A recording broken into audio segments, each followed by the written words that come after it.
Godzilla. Size does matter. Godzilla eggs are hatching! Mutant babies with slashing claws!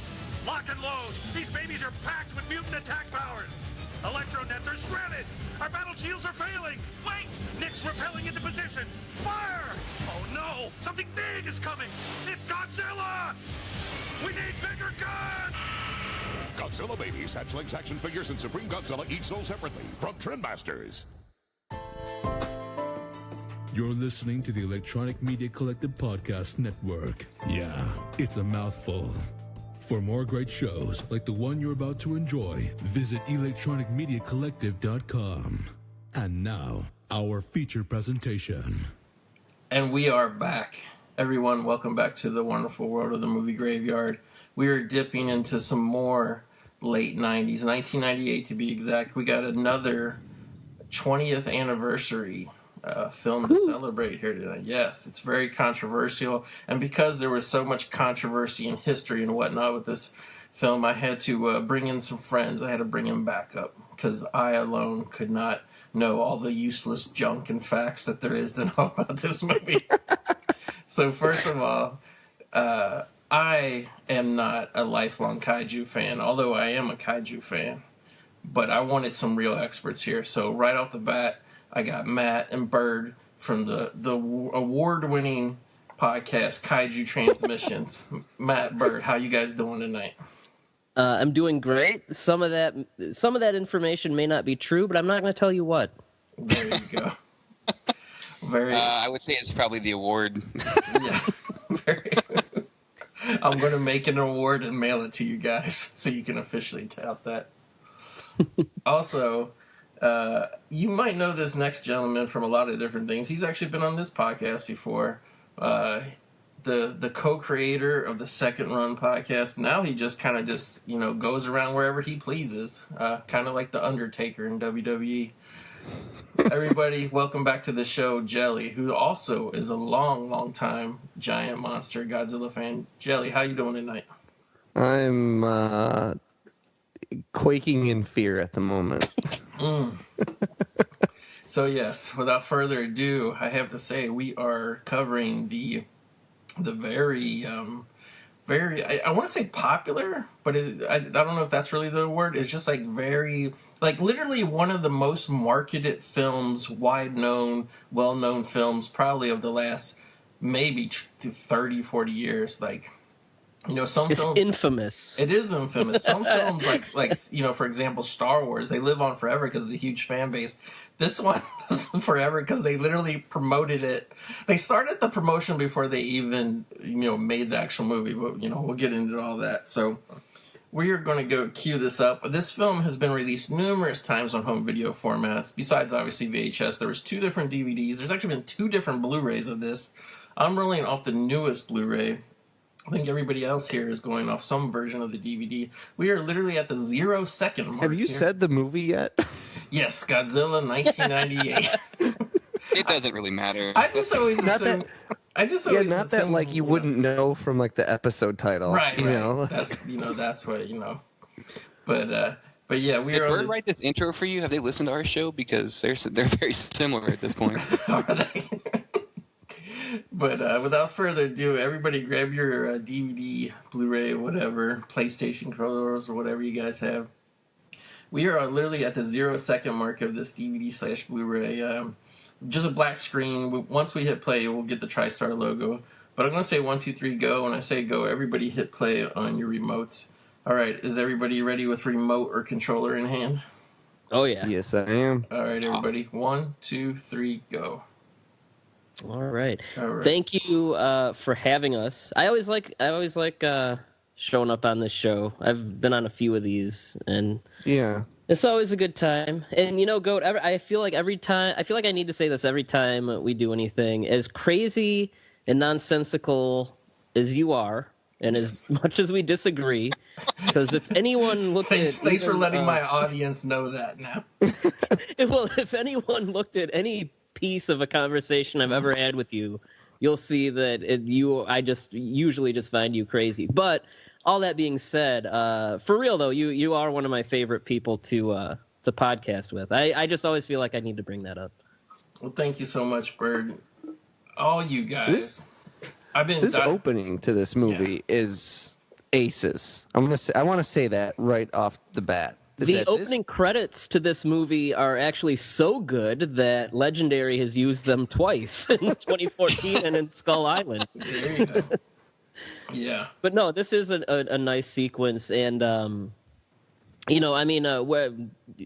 especially us, we're gonna do plenty of shitting on this movie as Godzilla fans. But I will put out a disclaimer. I am gonna be as fair as I can. I'm gonna be not all nerd rage, and I'm gonna give it credit where credit is due. And I also like this.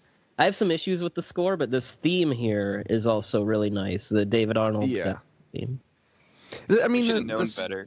The score is a little bit Jurassic Parky, but oh yeah, we're going to get a whole lot in the Jurassic Park in this. That's when I don't like the score. Aside from the Jurassic Park covers, I think the score is not bad. There was many times when I was watching this last night where I wanted that music to pop up. It would have completed the circle. Which, by the way, let's just get it out there because, like we said, this film is controversial. Let's roll down the line, Matt. On a scale from like it, love it, hate it, what's your opinion of this movie? Hate it. All right, Byrd. What about you on a scale of like it, love it, hate it? Like it, love it, hate it. Okay, those are my three options. I'm gonna go with hate it. All right, Jelly, like it, love it, or hate it? I was expecting to wait until the end to blow your minds with my hyperbolic statement on this movie, but what the hell? I'll do it now, and maybe as we record and everything, you'll understand why I'm about to say it. But this movie ruined my entire life. So. I think we all felt that pain. and me, myself, I've had many problems with this film over the years, but right now, here we are in the 20th anniversary. I want to say I actually really like this one. So, well, the thing is, when you were starting to do 90s, I'm actually kind of the one that came to you with this and said, "Oh yeah." Now that you're in the 90s, ever think about doing Godzilla? And I mean, the reason for that is not only, crossover potential with, getting Matt and I on here and, getting to do something else together. Like, so far, we've only done that Power Rangers episode, the three of us. Right. But also, I also happen to know a factoid about you is that you... you're unashamed to say that you love things that are 90s pop, right? And this movie is up there in terms of what's the quintessential Hollywood blockbuster of the 90s, and this movie, for better or worse, like 98% worse, this movie includes pretty much everything that made 90s blockbusters so dumb and made them, not very good. But I mean, clearly Roland Emmerich he was very successful in the 90s. That's when he really rose up. He had been a film professional for a long time, but he really got popular. And I would say from the time Independence Day dropped in like 96 until really the close of the 90s, maybe even a little bit into the early 2000s, for that like 4 or 5 year period, like this movie, Godzilla 1998, is such a perfect snapshot of what every major Hollywood studio was trying to make with their big, summer tentpole films. And I mean, obviously we'll break it down a little more, but I mean, this is just a formula that, like, this one is almost like a parody of that era and genre and formula. It's got so many of those mistakes and things and bad decisions that it's almost it's a perfect storm of 90s catastrophe is what it is. So although this opening act I don't think is very bad. I mean, they're essentially following the template of the 54 film for the first 20 or 30 minutes here. Well, we literally had keep in mind, and I will be critical of this movie even though I like it, there are just some things that are just certain excesses. And again, that goes into that genre of the time, which Roland Emmerich helped create.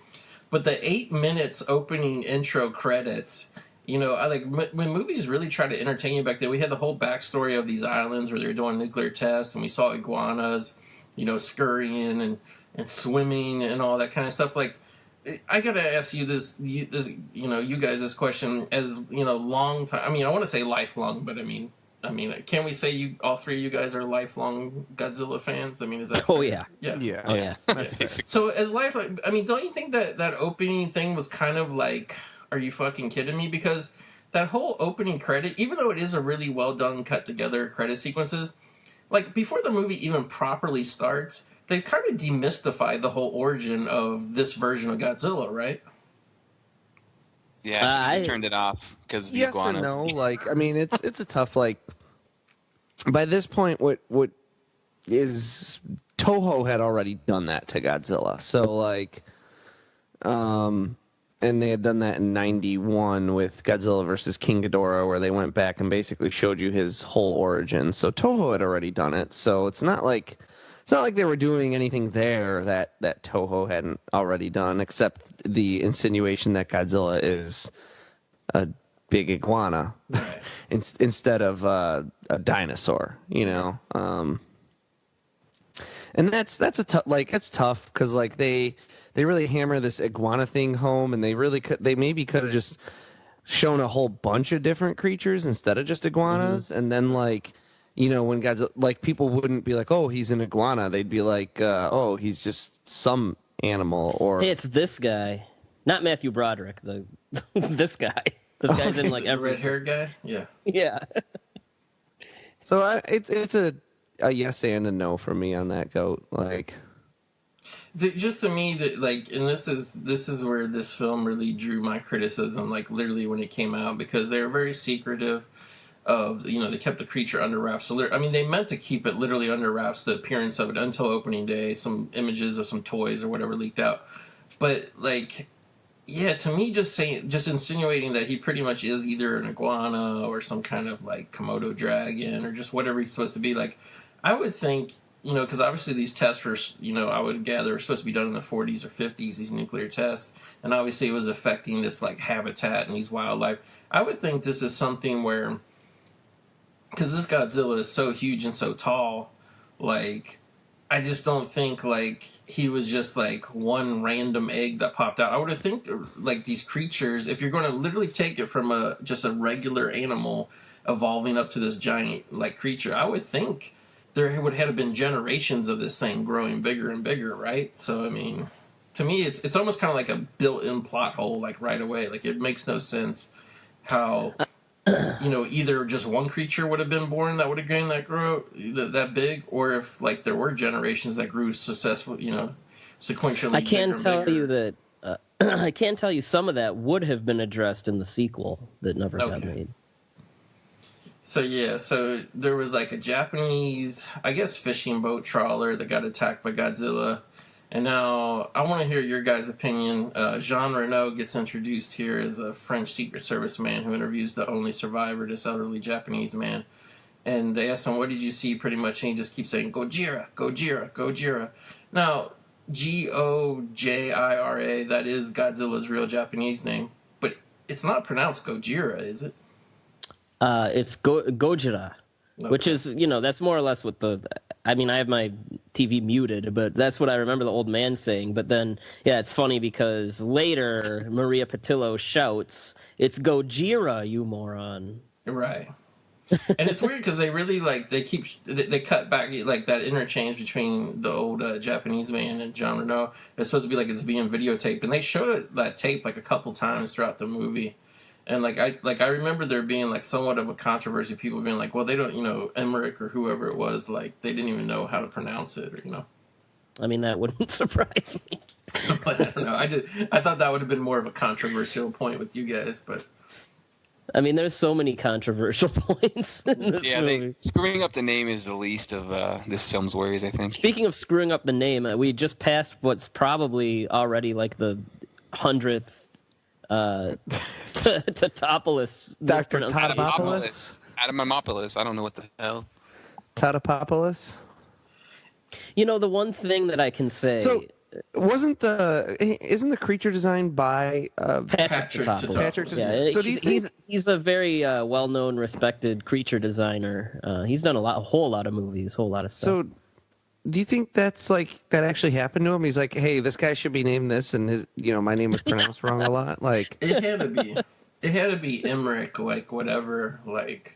Because, I mean, like, that's one thing to me that rings kind of the corniest is the nonstop Tatopoulos mispronunciation. It's just like, okay, we get... Like, I would have, like, preferred... It would have made more sense if, say, like, in the movie there was some government guy who, accidentally was responsible for the creation of Godzilla. Then, like, okay, name that guy Tatopoulos. But just naming some, like, scientist guy and then constantly saying the name over and over and over. It's just like, I don't know. It's kind of painful. And here we have News Radio's Vicki Lewis, who's about to act like Matthew Broderick is the most attractive man on earth. Which Ferris Bueller era, yeah, but I mean, this is already 10 years later. He's a pretty normal looking guy at this point. Yeah, right. I mean, I'm not saying he's a bad looking guy, but he is not like. Right. She's looking at him like he's The Rock or something. Well, she kind of has like a nerdy sidekick guy, and I have to say these two characters, her and this nerdy guy, like they are so unnecessary, and they're kind of what's wrong with this movie, the bloat that exists in this movie. Because I just want to say it right now, my biggest criticism of this movie is it's 2 hours and 20 minutes, and it would have played a lot better with some of these extraneous characters cut out, and with just it being a legit straight 2 hour movie. I think this would have played way better for audiences if it didn't have the extra 20 minutes of bloat and drag in it. Yeah. They are redeemed in the animated series, those two characters. They're actually important in the cartoon. Yeah, they're two of the main characters, yeah. So here we have more and more, and this is like another scene that probably could have get cut. They're just helicopters are flying over, tracking Godzilla's footprints. I feel like that's a scene that was just made for like trailers. Because, they didn't want to give the monster away in the trailer, and it's like, what can we show? And here we have we can talk about Maria Pattillo, who for 5 seconds was spoken about like the next It girl, the next big thing. And I did some research, and she was actually about, depending on when they filmed it. Well, they filmed it like really right before it came out, so she was like around 31, 32. And like, yeah, they really talked to her like she was like some 20 at the time. They act like she was some like 22, 23-year-old like ingenue that was gonna, like I think she's fine. Her performance in this movie is terrible, but I can't help but feel kind of bad for her. Well, I kind of feel like too. I feel like too is like because this movie, from a structure wise and from like a cast standpoint, I'm a big Independence Day fan, and that's kind of part of why I like this movie as much as I do. But I feel like they were trying to clone a lot of the side characters from Independence Day, kind of make equivalents of Godzilla. It's just like they're like plugging in their formula. And there was a lot of like people, especially in the first act of Independence Day, who just kind of ran around, panicked, saying jokey one-liners. And I think part of Maria Pattillo's kind of panned acting performance. I don't even think it's really that she's a bad actress. I think that's like what Roland Emmerich wanted. What do you guys think about that? That just makes her story all the more tragic. Yeah. I mean, she was a bit player, like, I mean, just small roles and stuff like True Romance and Natural Born Killers, and you finally get your big break, and is what at this point was probably the most hyped Hollywood movie ever. And that was it. The movie came out, and that was it. You're done. Yeah. She's cute, but yeah, her performance boils down to ending every sentence like this, and that's just how she says everything. And it's whether she's sad or happy or confused. She just ends every sentence like that, and it's pretty terrible. But I mean, she is cute. Like, so I can see why it's not like, I can see where she was cast, but... In an alternate universe, she became like the Scarlett Johansson of the 90s or something. I think you're cute. Well, I mean, like, literally, Harry... And then she gives him the fuck me eyes. Yeah, she does. Yeah, here we have the red-haired lady coming on to math. Again, this is another scene I just feel like should have been cut. You got to know when you're making a movie and it's getting a little bit long. You got to know what you can cut and what you can't. You know what I mean? And just what is the point of this, you know? I mean, hey, man, Emmerich after Independence Day Yeah. was hot, you know. I mean, Yeah. this movie took that heat right off him, but I mean, Cooled him down real quick. yeah, He got like a essentially blank check, you know. I mean, he was given so much leeway because he was the guy who did Independence Day. And I think he was given like so much like pay himself to do it, because the story I always heard was him and Devlin, who's his writing partner on a lot of his movies. I heard that they kept turning this down because they really didn't want to do it. They weren't. Yeah, Godzilla I mean, fans I don't know if you guys want to get into some of the complicated backstory here, but I want to get into it all. Well, I mean, why? I don't think anything important is going to happen for a while. I will say Jean Reno is doing the Lord's work in this movie. Oh, he. And there's so many scenes that are like falling flat, and he saves with his presence. He really does. Matt, how do you feel about Jean Reno in this? I love it when he chews gum. Yeah. But no, he's really he is carrying this movie. Like, I mean, I'm surprised he didn't get like a hernia from carrying every scene that he's in. But like right there, he had a scene with Kevin Dunn, who people who don't know that's the guy who plays the father in all the Transformers movies. He's like I like Kevin Dunn. Yeah, I do too, and he's good in this too. He's like the U.S. Army guy, you know, our representative, kind of overseeing this military operation. And I just, you know, as a movie, like, you know, when you're setting up stuff, like, I feel like, you know, what are we, like 20 minutes into this movie, and we've had like roughly 40 characters thrown at us, and we don't. And the movie could have opened here, right? Well, not only that, but it's just there's so many characters being introduced. Like, you kind of at this point, 20 minutes in, you kind of don't know who's important and who's the side characters. You know what I mean? It's weird. But yeah, I mean, part of the issue with this movie was that it was almost made as a completely different film with Jan de Bont in a completely different script, and Sony TriStar was going through something, astronomical debt, you know, a lot of financial problems, and they would. I think de Bont wanted something like a budget of 120, and they said, they said, no, we will do it for 100, and then they asked everyone, I think, in Hollywood if they wanted to direct, and Emmerich and Devlin turned it down a couple times.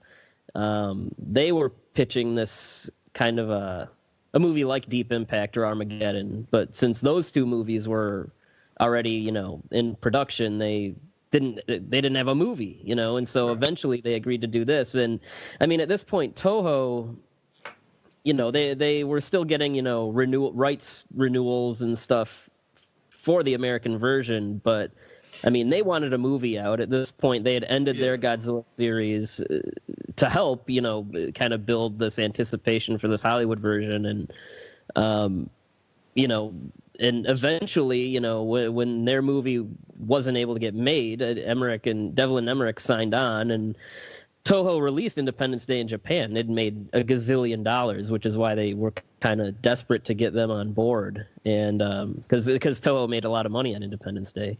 But yeah, and just to put some time frame, this movie ended up, you know, the final movie ended up coming out 98. Like what I read, Byrd, was that Columbia TriStar started the Toho license like back in 92. They were trying to Henry Saperstein, who had kind of co-produced and a lot of the Japanese Godzilla movies that had more that had American actors, and you know, he was responsible for getting them out here a little bit.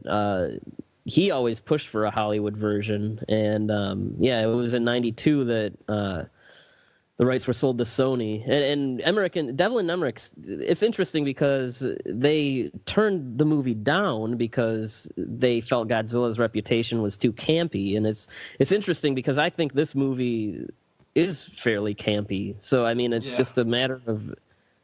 I just what I don't think they really knew what kind of movie they should be making. It's the same issue I had with Rampage, where the filmmakers want to make a serious movie, but they just can't help but put in worm guy jokes and stuff like that. Like if you read a lot of comments from Emmerich, it's just like he thought the whole creature was campy, like in terms of like what Godzilla looks like. That's why he really wanted to come up with this running iguana thing. But then he just ended up putting in his own corny stuff. Like just a second ago was that scene of like fishing boats getting pulled underground by not underground but underwater and drowned, and all the guys are like Jelly and Matt like just as a scene onto itself compared to what you normally see in Godzilla movies. Like is that a good scene or is that just like bullshit? I mean, I guess it's fine. Although like typically in these monster movies, you see the ships get totally destroyed or catch off. I mean, like, I'm not going to nitpick the scene of those ships getting pulled underwater. That's fine. But like the typical Godzilla thing is Godzilla's going to shoot that thing and blow it to pieces or catch it on fire. Which of course, this version of Godzilla has no radiation breath to speak of, so it can't do that. Right. Again, that's another thing Emmerich thought was corny. And I, on this rewatch or whatever, like, I was and still am, like, with the movie. Like, there's some bad acting and some camp and some cheesy dialogue and stuff, but, like, especially as a 12-year-old in 1998, like, this was my jam still, like, it was setting up. It was, like, everything up to this point is fine.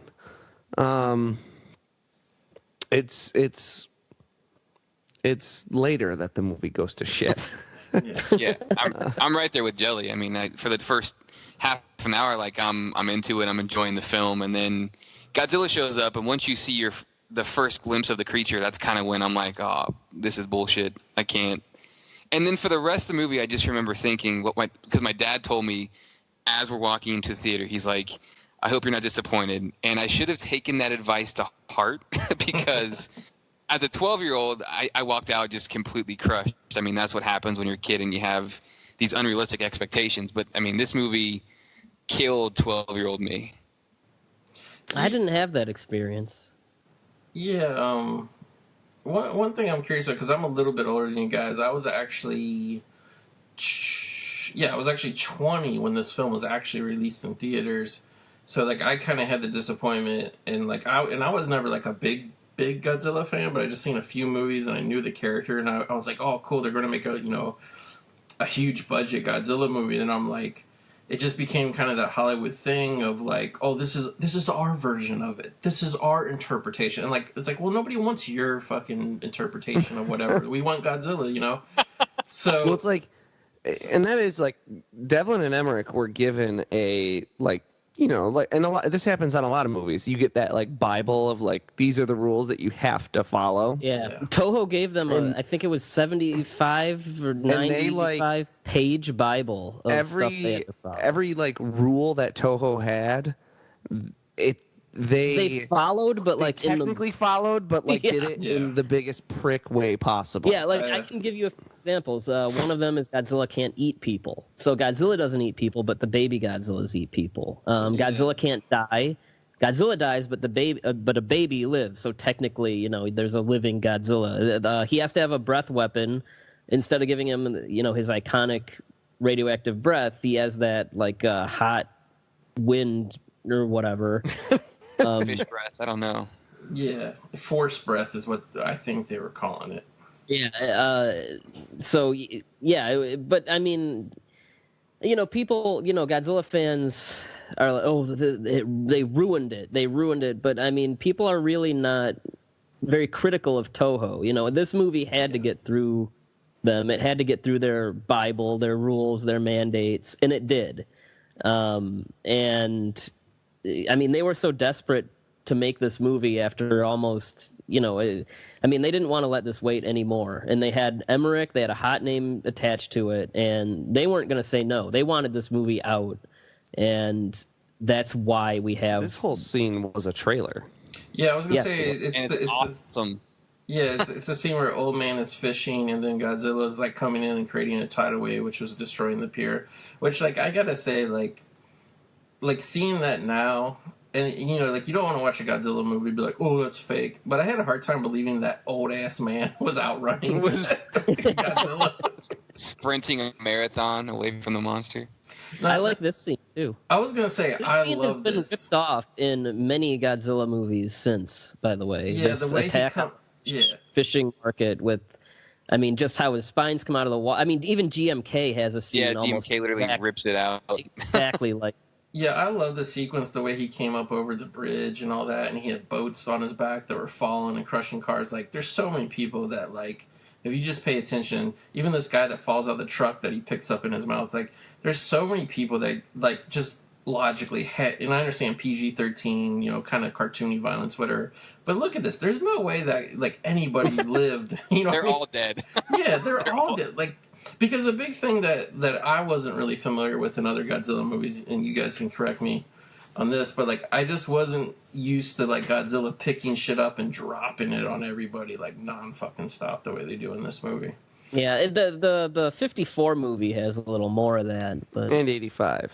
yeah. Oh, I Yeah. forgot about the Siskel 85 and Ebert people get stuff. torched. Oh, yeah. That's Talk about terrible. stuff that could have just been cut. I mean, how much of this movie would be cut without Siskel and Ebert jokes? Well, This movie would be okay, like 5 for people who are not familiar, like I don't know if Emmerich had an antagonistic or like maybe he was criticized by. Oh, he It was hated them. because of their Independence Day review. Yes, I will tell you that. It was because of their Independence Day review That's what that I they thought, made yeah. these Siskel and Ebert type characters of the mayor and his assistant, and their campaign is thumbs up and thumbs down, and it's really just childish. Like, But, you like, made fun Well, of me. and Devlin, or not Devlin, Siskel and Ebert even were like, they were cool with it. They were like, they thought it was actually funny until the movie was over, and they're like, wait a minute, we didn't even get like stepped on. Yeah. You know, like they were like, if you're gonna put us in a Godzilla movie because you're pissed at us, like have us get squished. Like that's the thing to do. Oh, and so we had Hank Azaria and Harry Shearer, who's also in the background there, and this lady here is the voice of Bart Simpson. Yeah, lots of Simpsons people. What's up with I that, don't by the get way? Is that. there a reason why this has so many Simpsons people in it? Other than Devlin or somebody had to be a fan, but Yeah, because it's not even a Fox movie though. no, No, Love watching Barney as Godzilla walks across the screen. yeah, that was I the think first the time story just walked by Yeah. the window. Yeah, when he walks by the window, that's the first time in that whole sequence where I was kind of like, the special effects kind of bad, you know? Yeah, Like the But, I rest mean, of at it, the I was time, they okay were- with. I At didn't the have a time, problem they with were the fine. effects at the time, yeah. Yeah, at And the there's time they were okay. there's a lot I- of practical effects. I mean, for it, too. there's a lot of practical, and as far as CG goes, this for '98, this movie was really ambitious, you know, and I mean, and CG was really in its infancy in movies like this, so you know, I can admire it for its, you know, aspiration and giving it, you know, really kind of doing the most that they could by it or with it. I mean, but anyway, I think that it's interesting to note that some people that worked on the Godzilla series like this movie. A lot of prominent people, actually. I know Nakano, who did the effects on the 70s movies, liked it. And then I know someone that Tom Kitagawa, who played Godzilla in the Millennium movies, is actually a big fan of this film and gets really defensive of it. It does, yeah. Oh, that part where she's like, "Get back here, you retard!" That is one of the very first lines that you hear in the Japanese trailer. Wow. And I don't know if that's a misunderstanding with the English, or you know they don't have the same concept of the English word retard, but I think that's funny. Yeah, I have to admit, and you guys can lambaste me if you want, but I love all this Hank Azaria tomfoolery trying to get the shots of Godzilla and when he always gets stepped on. But it's like that thing again of like too many characters in this movie. All you had to do is make Azaria be the cameraman for Maria Pattillo, you know, trying to do her news reports, trying to help. Just have them be coworkers, but instead they throw in a third character who like is just like Hank Azaria's girlfriend, who I guess also works at the station. But it's like there's too many loose, inconsequential to the plot or just anything. There's too many characters in this movie. Like that's my main thing, because like I said, like I like this movie, and like just the whole last 10 minutes is kind of my favorite part of this movie, and I want to see like more of the good stuff. But it's kind of like how Michael Bay, like you pay to see a Transformers movie and you get 2.5 hours of people talking that you don't even care about, and then you get like just a little bit of Transformers fighting. Like I feel like Michael Bay must have been heavily influenced by this movie, and I'm not saying this movie had to be all Godzilla attacking and shit. But again, with all the that's what the old if for people that watch Monster Vision, the old host Joe Bob Briggs would call there's too much story in the way of the plot. And the plot is monsters. And by the way, like I don't mind movies that introduce tons and tons of characters if. We got more. We got all Here's another character, yeah. Yeah, more characters coming. But I mean, here we have Doug Savant from Melrose Place, and like we really need him in here.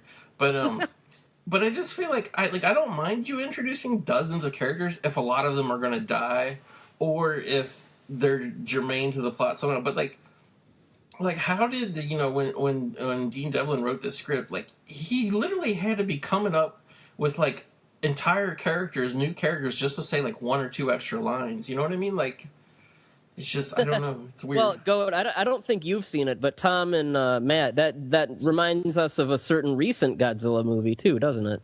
Yeah. The Shin. Yeah. There's like 1,000 characters in that movie. And not only that, but each one gets an on-screen text telling you their name and job occupation. And every time they go into a new meeting, they tell you the name of the meeting. And most of these people you don't see more than that one scene. By the way, and a lot of them get promoted throughout the movie due to other people dying, and so every time they get promoted or their job title changes, they tell you what their new job title is. That movie is the worst. So we're talking about Shin Godzilla, which came out about 2 years ago for the not Godzilla super fans. It was 2016. Well, I mean, let's get nostalgic here. I think the best thing about this movie, and ironically the thing that made it a bomb, essentially, is the extremely expensive and for the time groundbreaking marketing campaign. Yeah, we got to talk about that. I don't even think for the time. There's never been a marketing campaign like that since. I think there's a reason for that, but it was a lot of fun. Honestly, the marketing campaign is what. I mean, hindsight's 2020, and I'm speaking as 32-year-old me talking, thinking as 13-year-old me. But I mean, I knew this wasn't a very good movie, and I knew this wasn't, the version of Godzilla that I wanted to see. But I think part of the reason why I didn't walk away with that crushing like heartbreak that Matt did is because the marketing. I mean, the movie's marketing never slowed down, and it was always something to be swept up in, even after the movie came out. After the movie came out, they did another wave of it where they started using the creature on things. And finally they're like, okay, here he is. Yeah, and it was just so much fun to be a part of that. The quality of the movie wasn't so much on my mind. It was like secondary. Wow. Yeah, like, I mean, I got into Godzilla in probably 91. And, all those years, it was this thing that was considered old and obscure, and, nobody, you try to get other kids in school into it, and they don't know what you're talking about. And suddenly, it's literally everywhere you turn around, there's Godzilla something. Godzilla billboards, Godzilla toys, Godzilla books. And it was just so exciting to be swept up in that, I was happy to take the movie at that point. And this movie's marketing campaign and all of that stuff, I mean, this movie kicked off like the Heisei films getting released in America, and like you said, all those books and everything. All of that stuff is like people our age and even a little bit younger, and probably older too. But like, I'd say the cutoff is maybe like someone who probably was 8 or 9 when this movie came out. So, in their late 20s, early 30s now. That's what they everyone, like, for some reason expects when a new Godzilla movie is coming out. They're like, oh, I can't wait for the marketing campaign. And then, like, when the marketing campaign is, like, just every other marketing campaign that you get in 2018, which is, like, let's push for 2 months until the movie comes out and then get our big opening weekend and then drop it. And then that's it. Yeah. Like, that everyone gets pissed off. And it's like, well, this movie's like the marketing was fun. This movie's a cautionary tale on why they don't do that anymore. Right. But yeah, no, I completely agree in that, like, looking back on it, yes, this marketing campaign and everything about the marketing campaign for this movie, this is where I'm going to start elaborating on this movie ruining my life. This is the last time that I was so ridiculously swept up in an ad campaign. You know, his foot is as big as this bus, his eye is as big as this window, that was everywhere. That was actually my favorite, was the bus ads that said his foot is as big as this bus. That really kind of, like, widened my eyes and captured my attention, you know. Yeah. I guess for me, what I was trying to say earlier is that I didn't like this movie when it came out. I didn't like the movie for the movie. I liked it for the atmosphere it had created. Right. It had made Godzilla into a phenomenon that I never thought would have been possible. And then shortly after that, the animated series came out, which was just excellent unto itself, and that kind of, you know, made the movie a little easier to swallow a little bit. Well, here's a great running joke. Because this coffee. This coffee is shit. The ad that I remember the most is the kids in the museum and Godzilla's foot comes over the T-Rex skeleton and crushes it. Because that's off of The Lost World, because that came out in 97. Yeah. And then the trailer played in front of, I think, Men in Black. Yeah, Men in Black. Well, two things. First of all, Matt, that teaser trailer that Matt talked about. Yeah. This is, I mean, we're in a little bit of a lull, so I'll go ahead and I think. First of all, my story with that is I had gone to see Men in Black. This is before we had the internet. You know, internet was probably just starting to hit homes. And, you know, this is before you could be like, oh, this trailer is playing in front of this? Cool. Like, I mean, you didn't get that. You know, and I had known from, you know, reading the G fans and stuff, you know, hey, there is going to be a big American Godzilla movie. But that's it, you know. I mean, that they would report, oh, this actor signed on, you know, this guy's directing, et cetera, et cetera. But I remember going to see Men in Black, and when that trailer came on, like, I mean, I still, first of all, that I don't know if it's on the DVD or not, but if you watch that trailer, I still to this day think it's one of the best teaser trailers ever. You talking about where he smashes the T-Rex skeleton? Yeah. Like I read that they filmed that, like, just as a teaser. They gave Emmerich $600,000 just to film that teaser. Yeah, man, it was crazy. And then there was it was like 20 seconds, like a New Year's teaser that came on with the finale of Seinfeld, and that was several $1 million right there for that tiny little spot. But yeah, that museum trailer, I just remember as a kid, as a huge Godzilla fan, that trailer just blew me away. I mean, you don't know what you're watching. You see a giant foot step on a T-Rex, and then you see the camera pans up and you see the tail, and then it just Godzilla, the words in giant green letters, and that's it. And then, like, I mean, I could have died the happiest kid in the world. Yeah, that was, I think, all of us. And then not only that, but right after that, you know, Men in Black gets started, and there was a tornado warnings that, like, there's flash floods around this theater that I'm in, and the power went out, and we all had to go home, and I didn't even care. You know, when I went home, I wasn't thinking like, I mean, I was enjoying Men in Black, but I wasn't thinking like, man, I want to go finish the movie. I was thinking like, I want to go back and finish the movie just so I can watch that trailer again. Yeah, let's talk about that a little bit. Yeah, that was the glory days of, like, How But, many yeah, fucking helicopters? I went. Yeah, so many helicopters searching for Godzilla. We should mention for people not watching it. This movie 20 also Towers, influenced. never forget. This movie also apparently influenced Jordan Vogt Roberts. Oh yeah, I like how they're all these helicopters are searching in the exact same part of the city. Like that shot right there is like the helicopters are like 12 feet apart. Like what is, like spread out a little bit, guys. Like actually search. Like you know what I mean. You don't need You don't need 40 helicopters flying in a formation like 10 feet apart from each other. But that trailer though, like I had no idea a big American Godzilla movie was coming because I had no internet and I didn't read GFan. Like I didn't have money to be spending on like GFan and all that kind of stuff growing up. So it's you like weren't living that bougie life like me. Yeah. But so like I had no idea, and I went and saw a movie.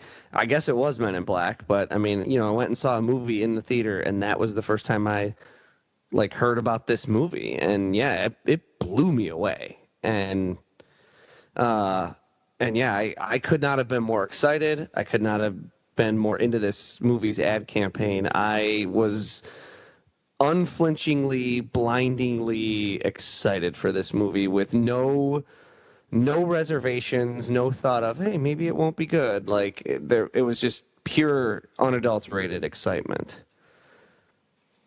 And even still, like I'm with, rewatching it now, like Goat's saying, like yes, it's slow.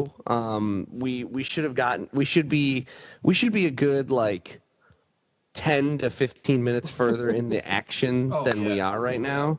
But like the first time I was watching this movie in theater, I was like still like, oh my God, this is so good. I can't wait to see what's going to keep happening, like, so it's all pretty okay for a bit. Well, here. it's going to go downhill in a minute here, but I will say up until this point, I actually do think they've been doing a very good job of the old reveal, a little bit of the monster at a time. Yeah. Kind of thing. And draw out the suspense and build the tension. Like, yeah, it's all. Yeah, for me, a lot of fish. For me, it's just the extra. There's the two extra scientists. It's Siskel and Ebert, because the mayor, even though obviously you would think the mayor of New York would be involved with stuff going on, because it's the Godzilla's tearing up New York City and all that. But he has no authority. Like nothing he does is consequential to the plot. And like they introduced Doug Savant as kind of like the leader of the grunt troops that are on the ground. But I really feel like just all the scenes should have been between just Broderick and Kevin Dunn. You know what I mean? Like I don't. Yeah. It's just too many characters that and I'm not saying like make it dumb and have it just be action on stuff. I enjoy this slow build that's going up. It's just, like I said, too many characters and scenes that are just inconsequential. Yeah. And then too, like, this is where we,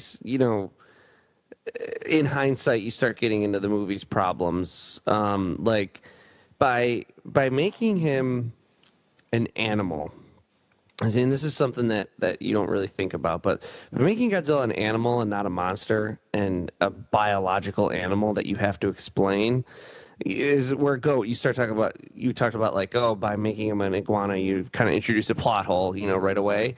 You introduce a whole lot of plot holes. Like if he's a monster and he's just this radioactive monster and you don't get into his biology, then you don't have to think about like, he would have already hunted the oceans dry, like right. he would, it's impossible for a creature like this to exist if he's an animal versus just some. Well, that right there is the problem with this interpretation is that they said we want to do a version of Godzilla as if he were a real creature. What would a real Godzilla be like? What would like the real life version of Godzilla, what would it be like? It would have to reproduce somehow, it would have to do all this. And when you start asking those questions, it's like that Rampage thing again, where you're trying to base these. You can't ever come up with enough answers. Yeah, and you're trying to base these crazy, fantastic creatures in reality, and they simply don't work. they're not interesting that way. Ray Harryhausen never, showed us how his monster is, reproduced. And I mean, there's a reason that monster movies are monster movies. And I think Emmerich, I think this is him. Can I just say, I didn't even know what the hell I was looking at the first time I saw this movie. This is some of the worst CG in the movie right here, I think. Yeah, this is when it's really bad. Like I like the camera angle, and like I really liked his body, the way it looked when he burrowed up out of the ground. But yeah, like once your eye kind of focuses and settles on what you're seeing, it kind of does. I mean, there's just a lot of bad CGI in this movie. We just gotta be honest about that. Like this looks okay, but I think this is the practical head. Yeah, once it goes to the like kind of the profile shot here. Yeah, this is the practical head, and that looks fine. And this is also where Ken Satsuma, who played Godzilla in the 90s movies, left the theater. He for real, he got up and walked out. And when people said, hey, well, why did you leave the movie? He said, I don't know. He pretty much said, I don't know what that is, but it's not Godzilla. That's not our monster. He said it didn't have the spirit of Godzilla or something like that. I think that's a... Yeah, it's interesting. I don't like how he belches in Broderick's face. It's too crude. Yeah. There's no. What do you think of the little fish? The little fish icon on the screen there. Yeah, that's right there. That's very. Again, it's too campy to have the real Godzilla. But let's put a fucking 2-bit graphic of a. Yeah, not only that, but isn't Savant like the worst military anything ever? He's just incredibly incompetent. I can't. He has no sense of agency.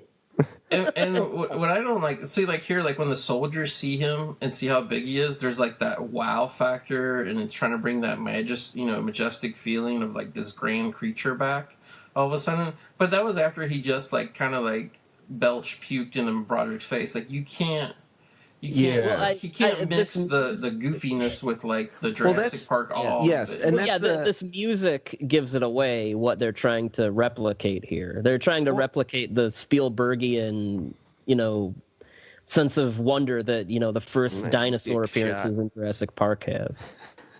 But yeah, it's poorly. Not just that. It's like they don't settle on a tone ever. Like they don't know what he is. Oh, here we have another goofy. There you go. We need big guns.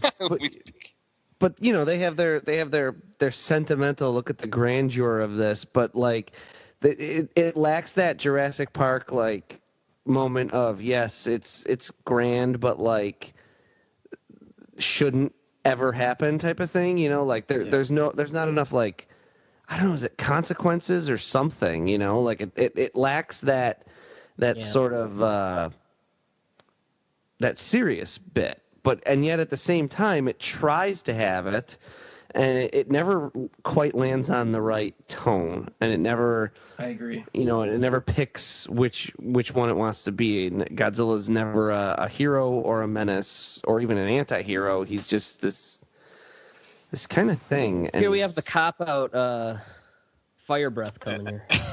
Yeah, I don't know if you heard them like explain it, but they were like, it's like hot breath, and it causes the cars to crash and cause an explosion. It's methane. It's like they based it on these beetles that exist in real life that like can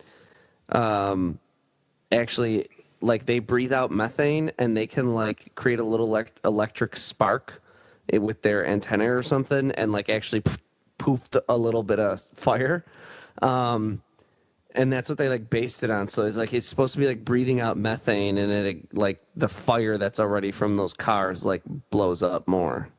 A minute ago, I will say we had some pretty nice exploding miniatures. Yeah, because they got the a lot of the same team who did the special effects from Independence Day. So there are some good miniatures in terms of like the buildings and stuff that blow up, and I always thought this was strange too that these like Apache helicopters are having like a dogfight with Godzilla. How is he standing on buildings like that? Yeah. Godzilla doesn't destroy things in this, man. The military does. That's how this movie works, and that's the ultimate problem with this version of Godzilla is that it never, to me, it doesn't look like Godzilla, but beyond that, it never acts like Godzilla. Runs from the military. it hides. It doesn't really go out of its way to destroy stuff when it needs to, or even just by being there. Like, the military is actively wrecking the city. Godzilla's just avoiding stuff. Right. T-Bone. Yeah. T-Bone blew up the Chrysler building. Yeah, T-Bone. Good job, T-Bone. Yeah, the pilots of the helicopters, they have stickers on their helmets, though they're goofy Top Gun-esque nicknames. I think the Chrysler building was actually a running gag in the animated series, if I remember correctly. Really? Yeah. Maybe there's I'm wrong. It came from beneath the sea, the Harry House. I might be wrong. It might be like a completely different movie or something that was. At this time, like, the Chrysler building got destroyed in this movie. It got destroyed in Armageddon. It got destroyed in like something like the Chrysler building was like the most iconic destroyed landmark in New York City for a while. And it was either the animated series for this, or I'm just thinking of something completely different, where they were finally starting to like repair the Chrysler building, and like Godzilla came by and like swatted it down again. Like, Wow. it was like a bit of a running gag almost in the animated series. Byrd, isn't the Chrysler building, am I remembering right? The Chrysler building is where Q the Winged Serpent nest? Yeah. Yeah. Yes, sir. Yes, it is. So, crap, what was I going to say? Oh, speaking of, because they showed it came from beneath the sea on that TV. If you look at, the Emmerich and Devlin This part interviews. makes no sense, by the way. Not at all. If you look at the Emmerich and Devlin interviews, they say, they tried watching Godzilla movies and they gave up. They tried to watch all the movies in the series and they were like, I just don't get it. It's dumb. But they were big fans of, Irwin Allen and H.G. Wells, but George Pell and Ray Harryhausen. They're more into the American B movies, which I think this movie really tries to replicate. Yeah. But I mean, that's the thing. It can't decide if it wants to be a 50s throwback or, a real science thing, or it doesn't know what it wants to be. But that was just the point I'm leading up to here is that a lot of people say This guy's name is Snooze.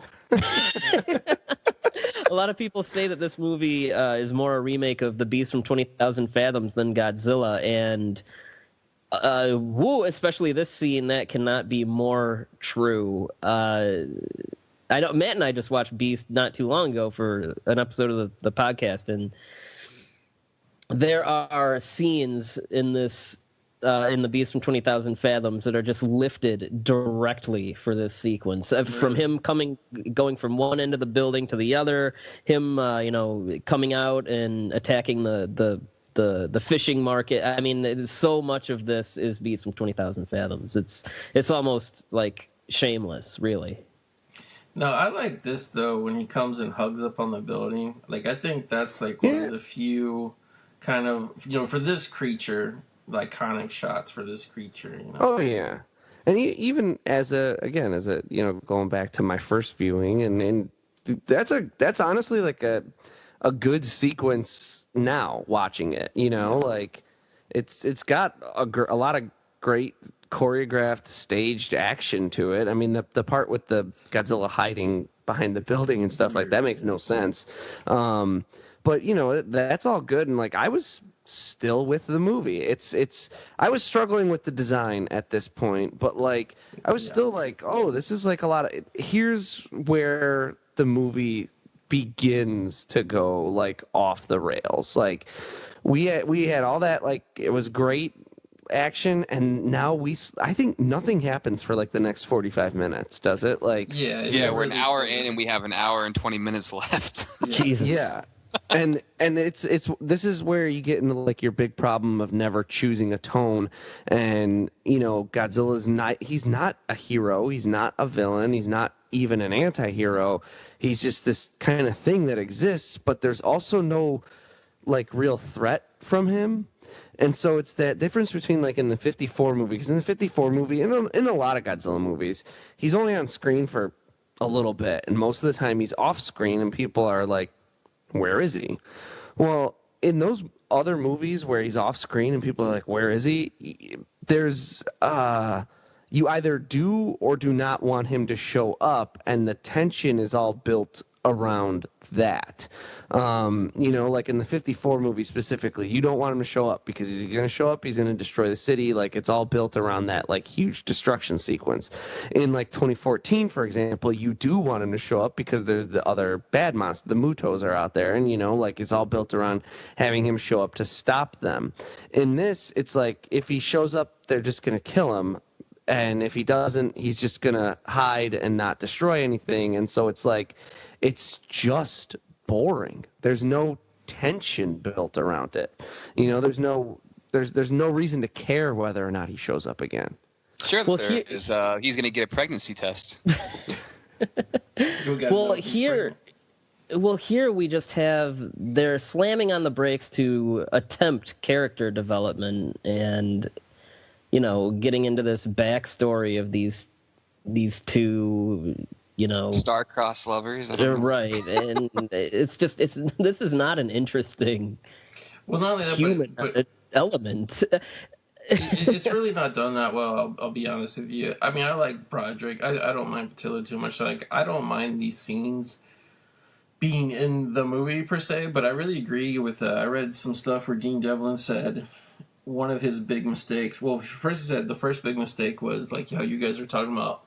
They didn't kind of anthropomorphize whatever Godzilla. Like, they didn't make him a good guy. They didn't make him a bad guy. He just was an animal. And he said the other mistake was normally in this type of movie you would set up all the characters in the first act. And he said, and that's kind of my problem too, where they're just throwing all these characters at you in the first act and you don't know who's the main character, who's not.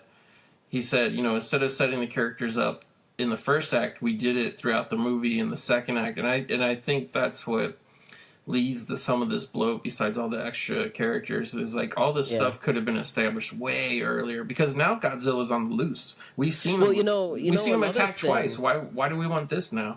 Well, another thing, and this is another thing that you can kind of place the blame on the marketing strategy of hide the monster. Is I read that Devlin said one of the biggest mistakes they made was this is, I think, to this day, the only movie they've made where they didn't do test audiences. Yeah. Because they were so secretive.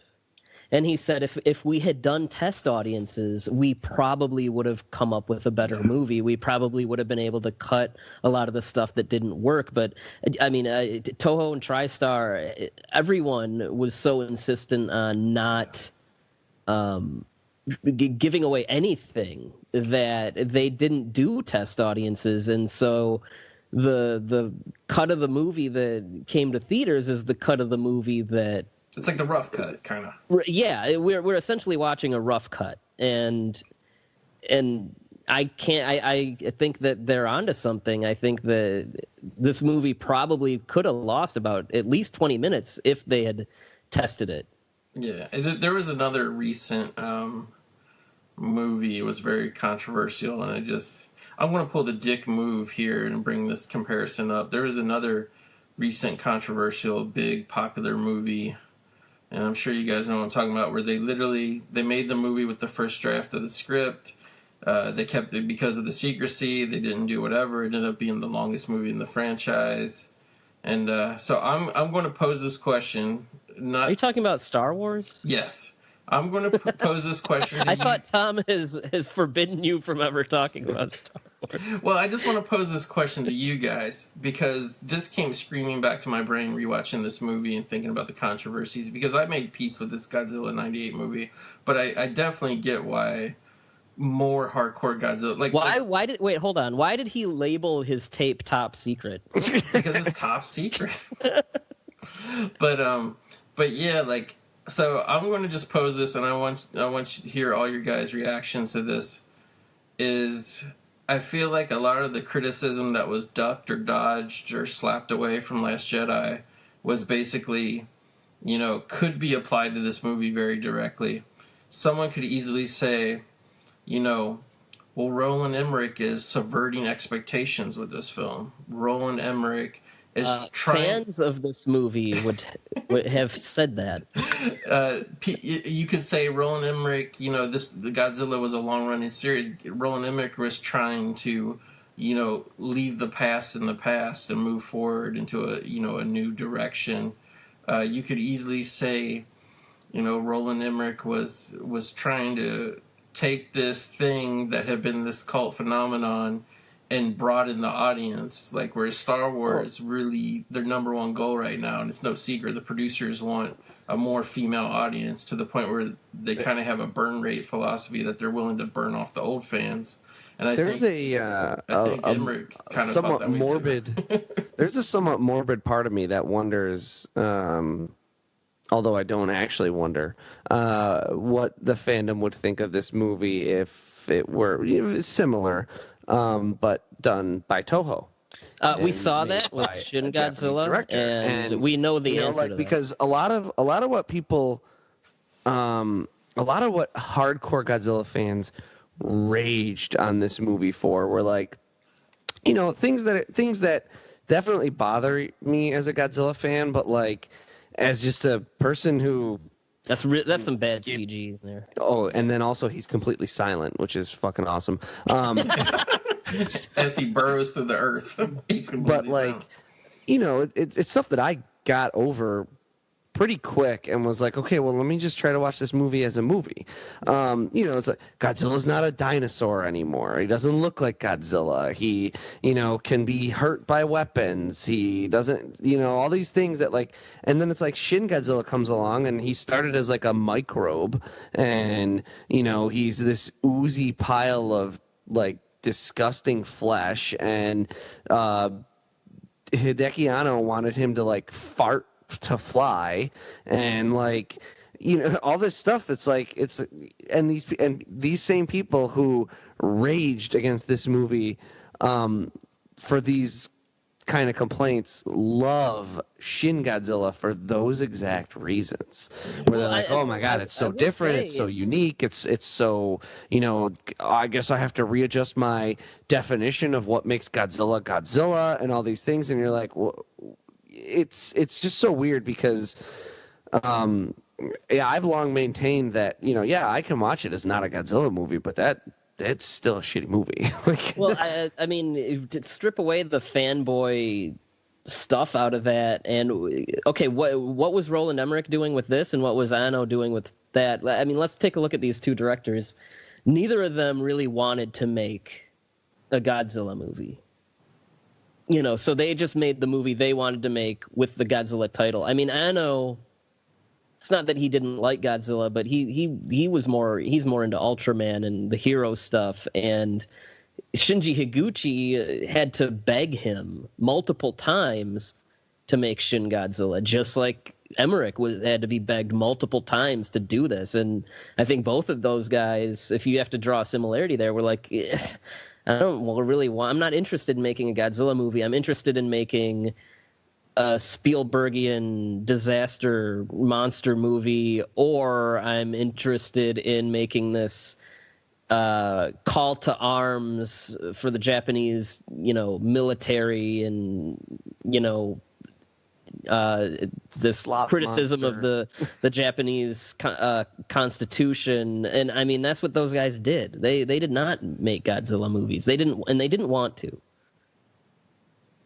Yeah, because like you heard a lot with Star Wars, people saying like, well, you're a fan and you have certain, I guess, wishes and expectations of where you want the series to go, but you're not allowed to criticize it now because this is the direction they went, and like you just kind of have to accept it.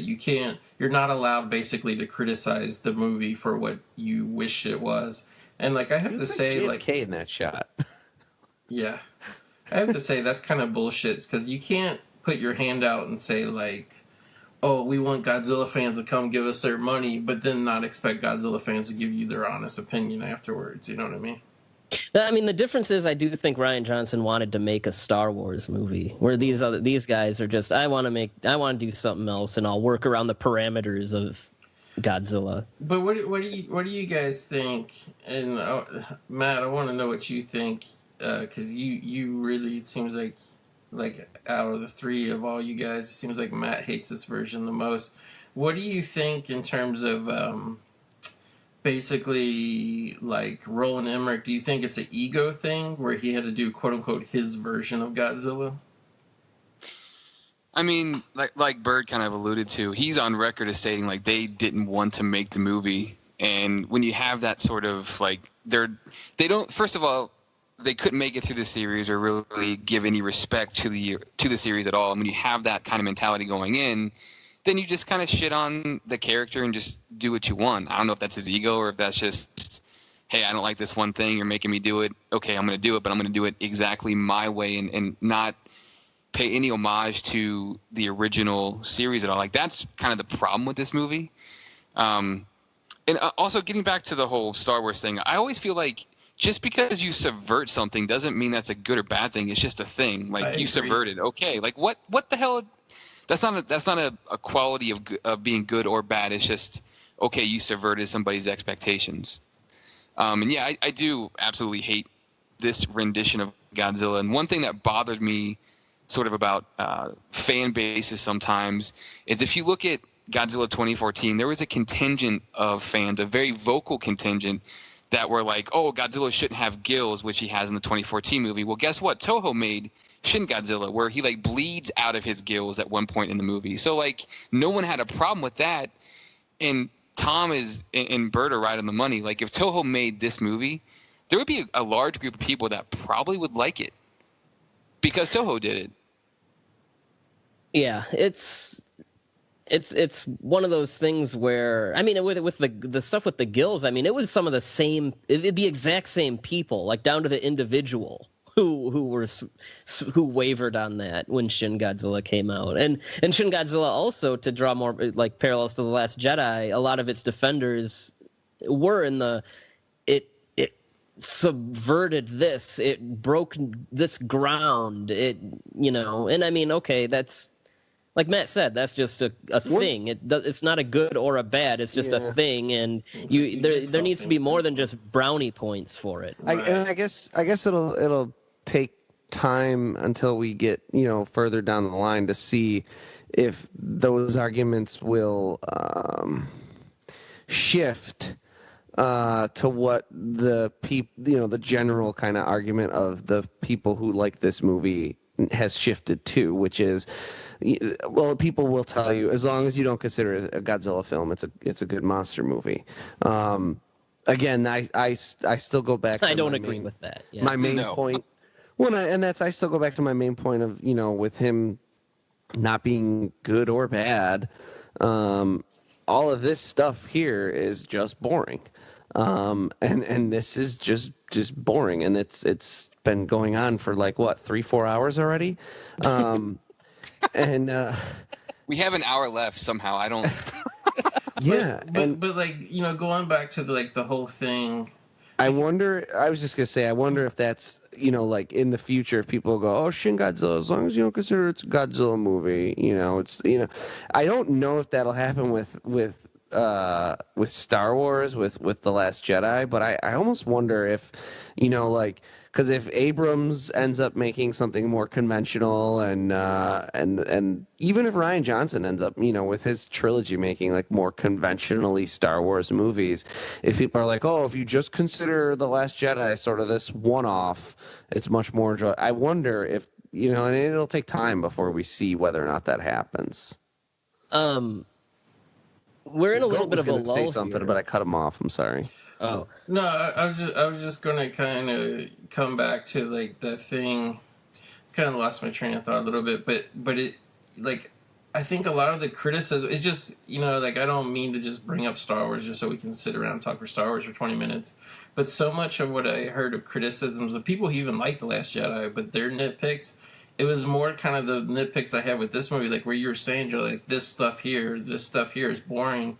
Like, I feel like so much of The Last Jedi's problems, even from people who admittedly like it, and this movie's problems, it's like that first draft of the script, like, generally with these big movies, you work on them up until the last second. Like, Last Jedi was in the can for 3 months before, like, there was no fine-tuning because there was no test audiences. And I feel like both movies, it's just such a weird mirror kind of image, because both movies have this problem where there's a lot of bloat and a lot of unnecessary character stuff. And like generally, like with these movies, because you're not even though you know you're making a movie that is going to get people to buy tickets, because they want to see a big monster. Basically, you still have to make a movie, so you write all these extra characters and stuff. But that's all the shit that gets cut out during the test screening process. And the test screening process isn't always like super evil in terms of like dumb people, they pick dumb people off the street from a mall and they tell you if your movie sucks or not. Like, yeah, that does suck when that happens.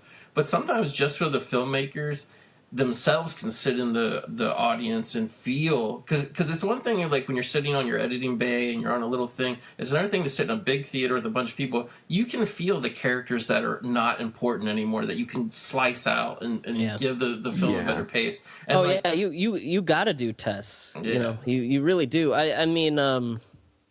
Yeah, even if you're not gonna even if a test audience is like, oh, we hated the ending. You're like, well, fuck that's the ending of the movie. Right. Like you could buff out the middle and stuff. Like you said, you sit there and you get the feel for.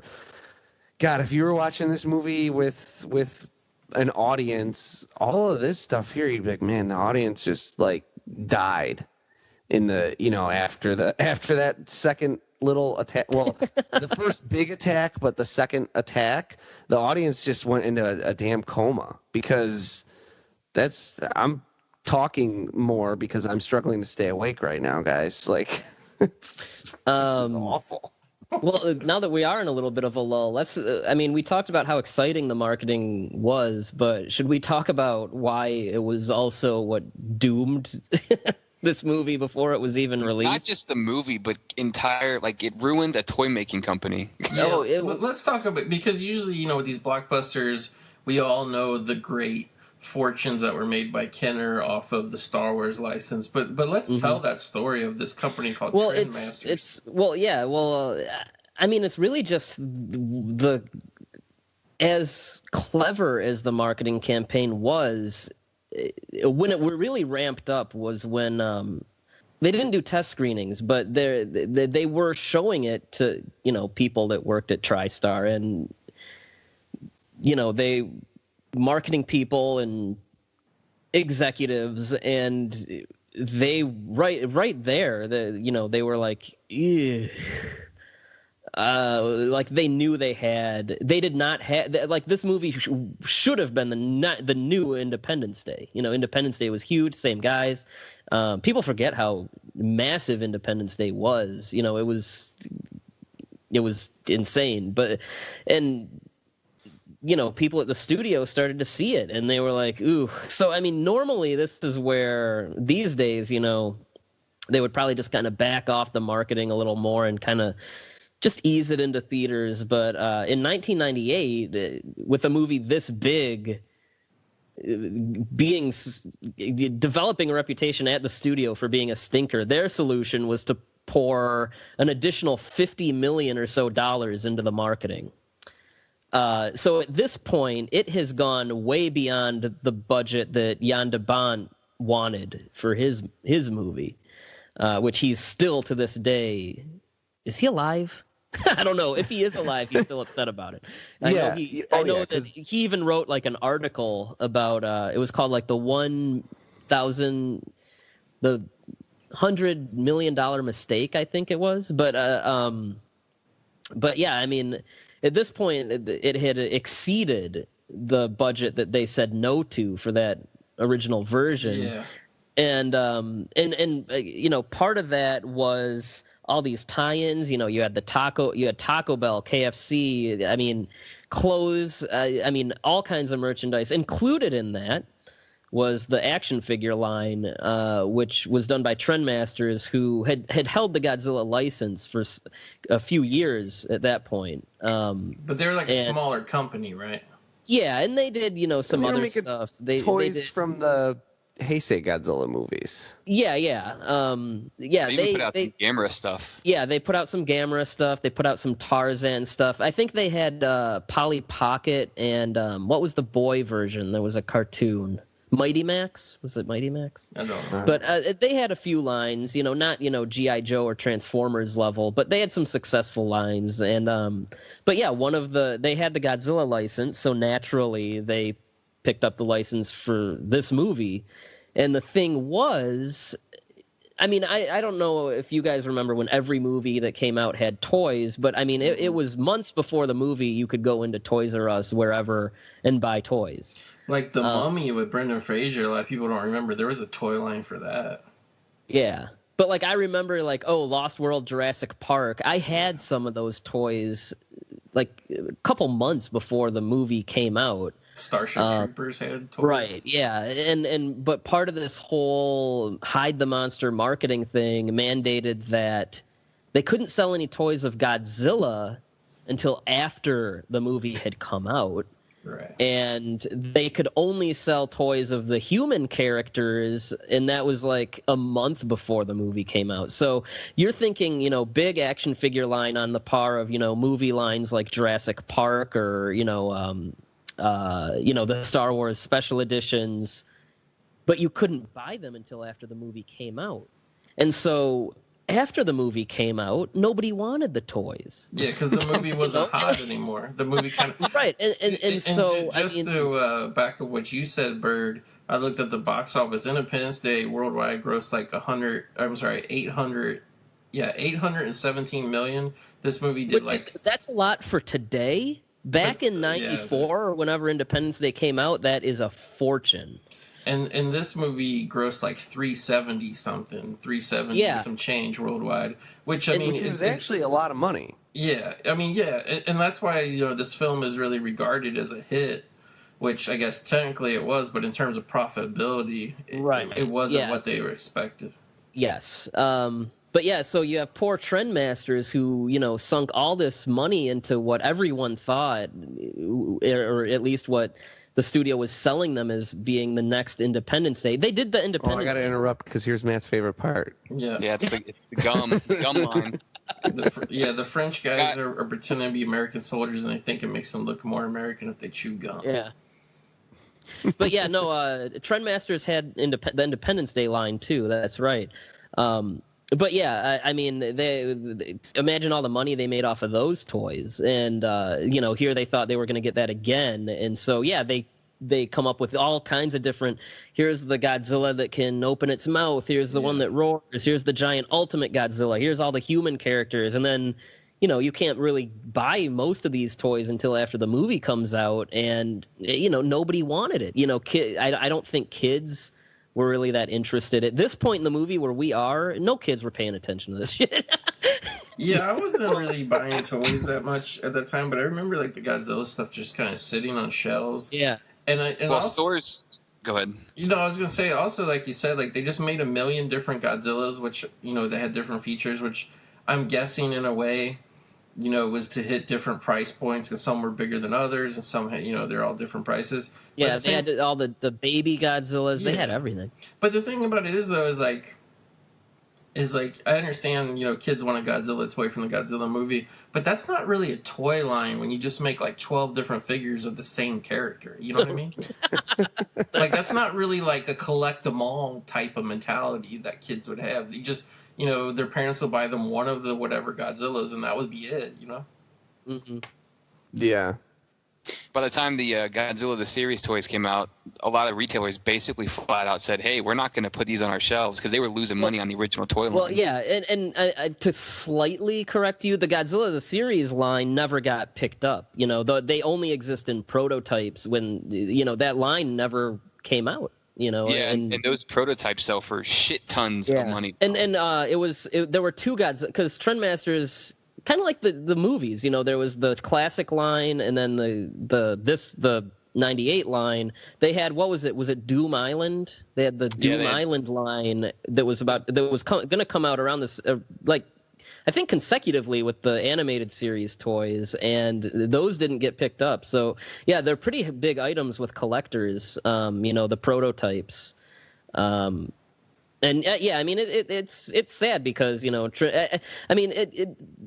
it's not like this was the sole thing that put Trendmasters out, but it was a huge part of what ultimately led to their downfall. It sounds like, from what I read, it was literally about 50%, if not a little bit more. Yeah. It was this half or more this movie's fault. And yeah, it's a shame. I mean, I bought those toys as a kid, and I remember Trendmasters toys being around, and my son loves them. We still one of my childhood friends was like, hey man, I have all these Godzilla toys, and I was like, dude, I'll take them because my son will love them. So we have like the bendable Godzilla toys and some of the Mecha Godzilla stuff, and they made a bunch of stuff. Like the first time that I saw Biollante was because of Trendmasters. Like I was like, what is this monster? I've never even seen it before.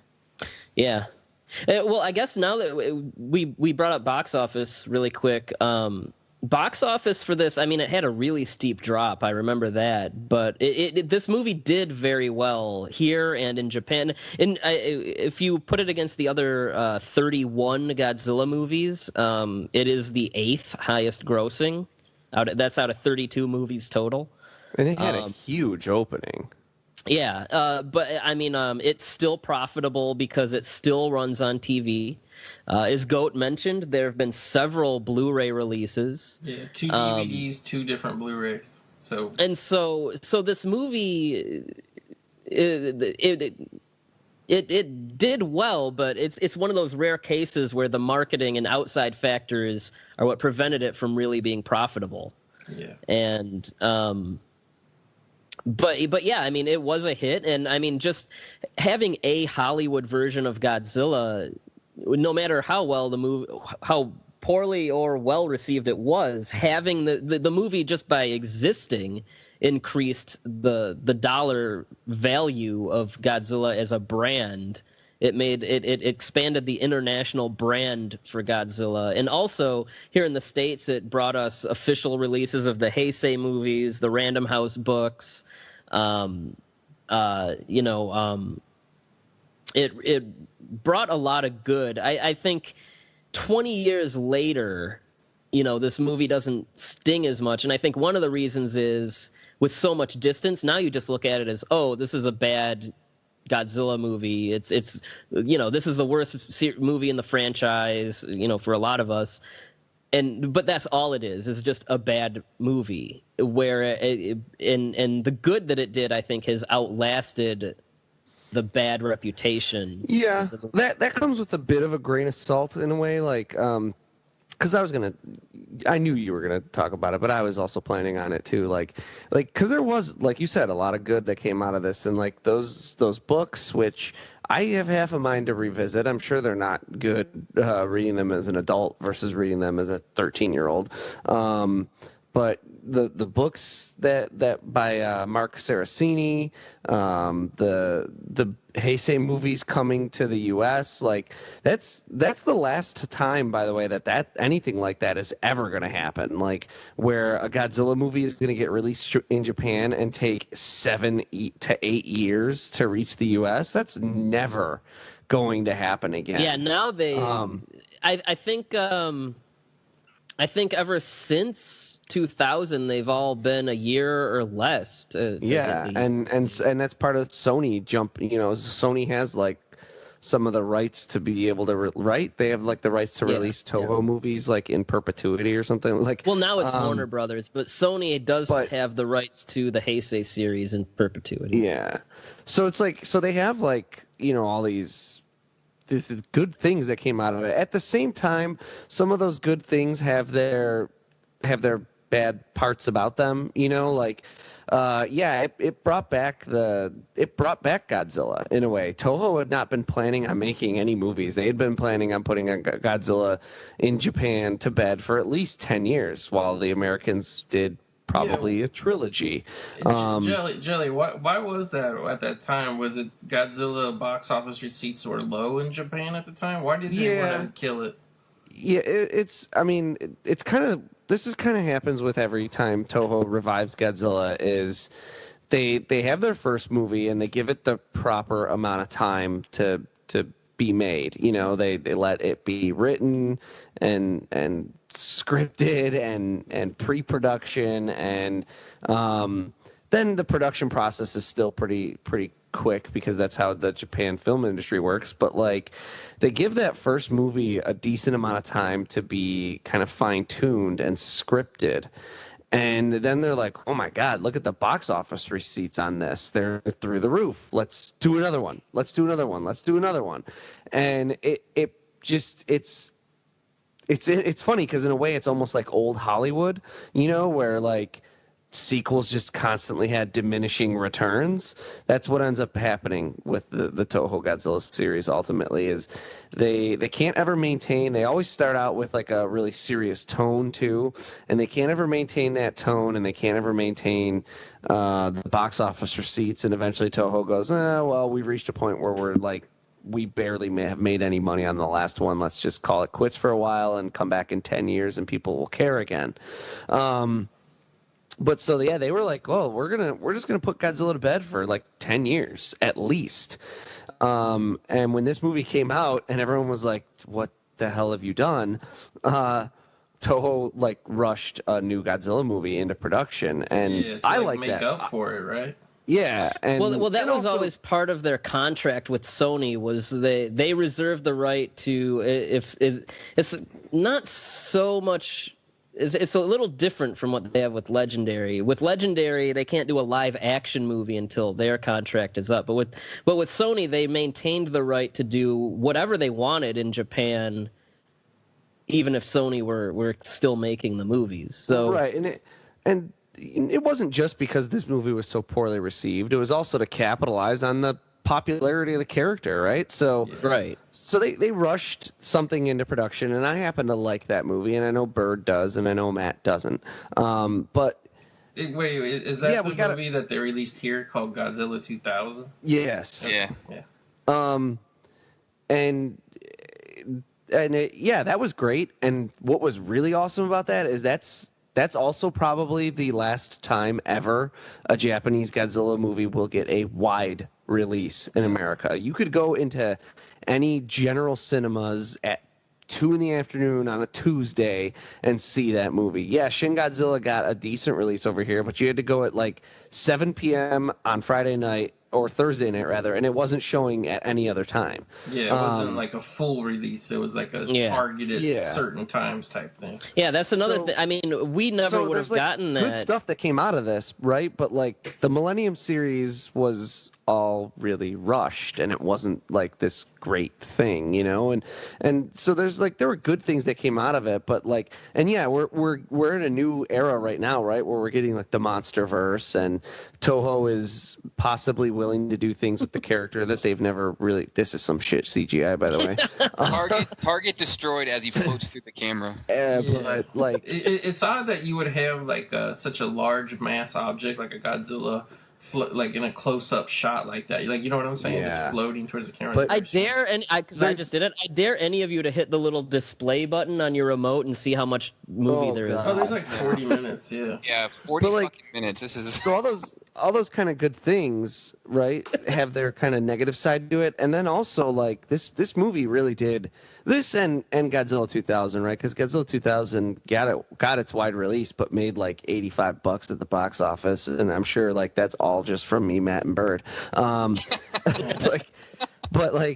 It killed Godzilla in America. Like we didn't get another attempt at a Godzilla movie in America for what? When did they start trying to make the 2014? I think film? the rights were like sold in 2010. Yeah, so they didn't even think about attempting another Godzilla movie. I want to talk about that for a minute because years, honestly, after this movie, I didn't think there was. I did not think we would ever get another Hollywood. I never did either. That's what I was telling you guys earlier. Part of like what soured me on this movie, and I'm not even that big of a fan of the newer Godzilla movie, but what soured me was I was like, you make this fake Godzilla, and then people don't like it, obviously, and that's all we're ever going to get for our entire lifetime. Like I literally thought, even though this movie came out when I was 20 years old, I didn't think I would literally live to see another American Godzilla movie. No, yeah. I did not think it was gonna happen. This movie gave Godzilla fans like PTSD, where like Right. because of all the stuff Emmerich and Devlin said, all the condescending stuff they said about the originals. Now there's this stigma of you can't direct this. I mean, it's not just with Godzilla you see it, but I think even people who would apply that logic to Spider-Man or something. I think it's a holdover because this is such an infamous case of people just not giving a shit about the property they're making. Like there's this. All of nerddom has this attitude of this person shouldn't be making this movie because they're not a fan of the franchise. Oh, and they test your true fanness, like Gareth Edwards wasn't a true fan because he said his favorite movie was the original, and that's not a deep enough cut. He's clearly not a true fan because his favorite movie is the best one. I mean, honestly, I kind of think sometimes you have to ride a fine line with that, with these long gestating, long running series. Like, you don't want to get too big of a fan because then he's just going to go in there and make like your greatest hits. That's where you get Peter. That's where you get Peter Jackson's Kong. Yes, but it's like I think you want somebody who wants to put either not necessarily their own spin on it, but wants to put a new spin on it, but still keep the traditional and classic qualities. And like one thing I want to ask you guys, because we talked so much about the marketing campaign of this, which like it actually worked in terms of getting people to go see the movie, but I always thought it was a mistake to hide this Godzilla creature. And then at the last minute, people find out we're getting a fake Godzilla. Because, especially Matt, I know, I want to hear all your guys' opinions on this, but I want to start with Matt. Do you guys think the reaction you would have had to this, like, iguana creature, if they would have, like, kind of softened the blow by giving you glimpses earlier, like 6 months before the movie came out, and you knew before it got like right to release time, if you knew this wasn't going to be classic Godzilla, do you think that would have changed your opinion, your reaction? That's a good question. I mean, sure, yeah, because at that point, I'm going to say, hey, it's a movie with the name of Godzilla. I'm going to go check it out regardless because I want to see also a giant monster wreck a city. But yeah, I mean, if they had shown me the monster ahead of time, like I would have been disappointed up front as opposed to like watching the movie, having this 30-minute build up to the creature reveal, and then literally like feeling like my heart was sinking into my stomach and wondering like what I just watched. And now we're getting to the part where all the, the baby Godzillas, and it's just like, at this point in the film, I mean, I just remember like, what am I watching? This really sucks. And like, I mean, Byrd's right. It did give Godzilla fans this feeling of like PTSD, and especially it's like some of the quotes. I mean, like here's Roland Emmerich's quote. Like, I was never a big Godzilla fan. They were just weekend matinees you saw as a kid, like Hercules films, and the really bad Italian westerns. You'd go with all your friends and just laugh. Now, like, I get there's some bad Godzilla movies. Godzilla versus Megalon being an example, but the first Godzilla film is like not a bad movie. It has things to say. It's an important piece of cinema history. And for him to say those kinds of comments just off the heels of the film, I think those kinds of things also really like deepened the hatred for this film because it was their reaction to the fans. Well, here, I have a couple more quotes, Matt, and you can continue in a moment. But so here we have here is special effects. Fucked up looking. Yeah, these baby Godzillas are only to have raptors in the movie. That's all they were for. Yeah. That is accurate, yeah. Well, at this point, it's just a Jurassic Park ripoff and not even a Godzilla movie. This is where the movie. This is the movie at its worst. Yeah, this is where it's. This is the train wreck. This is where you're off the rails. You're slaughtering civilians. Like you're leaking chemicals all over the countryside. Like.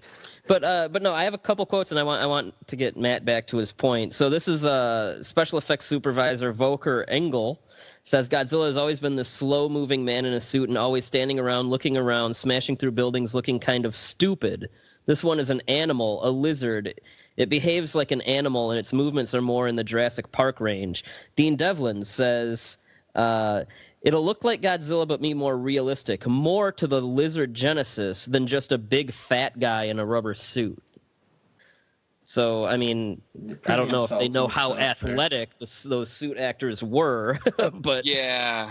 I mean, I have the exact quote from Sasimo we talked about earlier. He just said, literally, it's not Godzilla, it doesn't have a spirit. And I think that's the most you can really say about this film if you're watching it as a fan. Like, to me, it lacks everything that Godzilla would have. And yeah, if we would have seen it earlier in the campaign, like, I think that probably would have drove people away to even watch it, to be honest with you, because I mean, to me, this design isn't even recognizable as Godzilla, and I think that's a big part of it for me.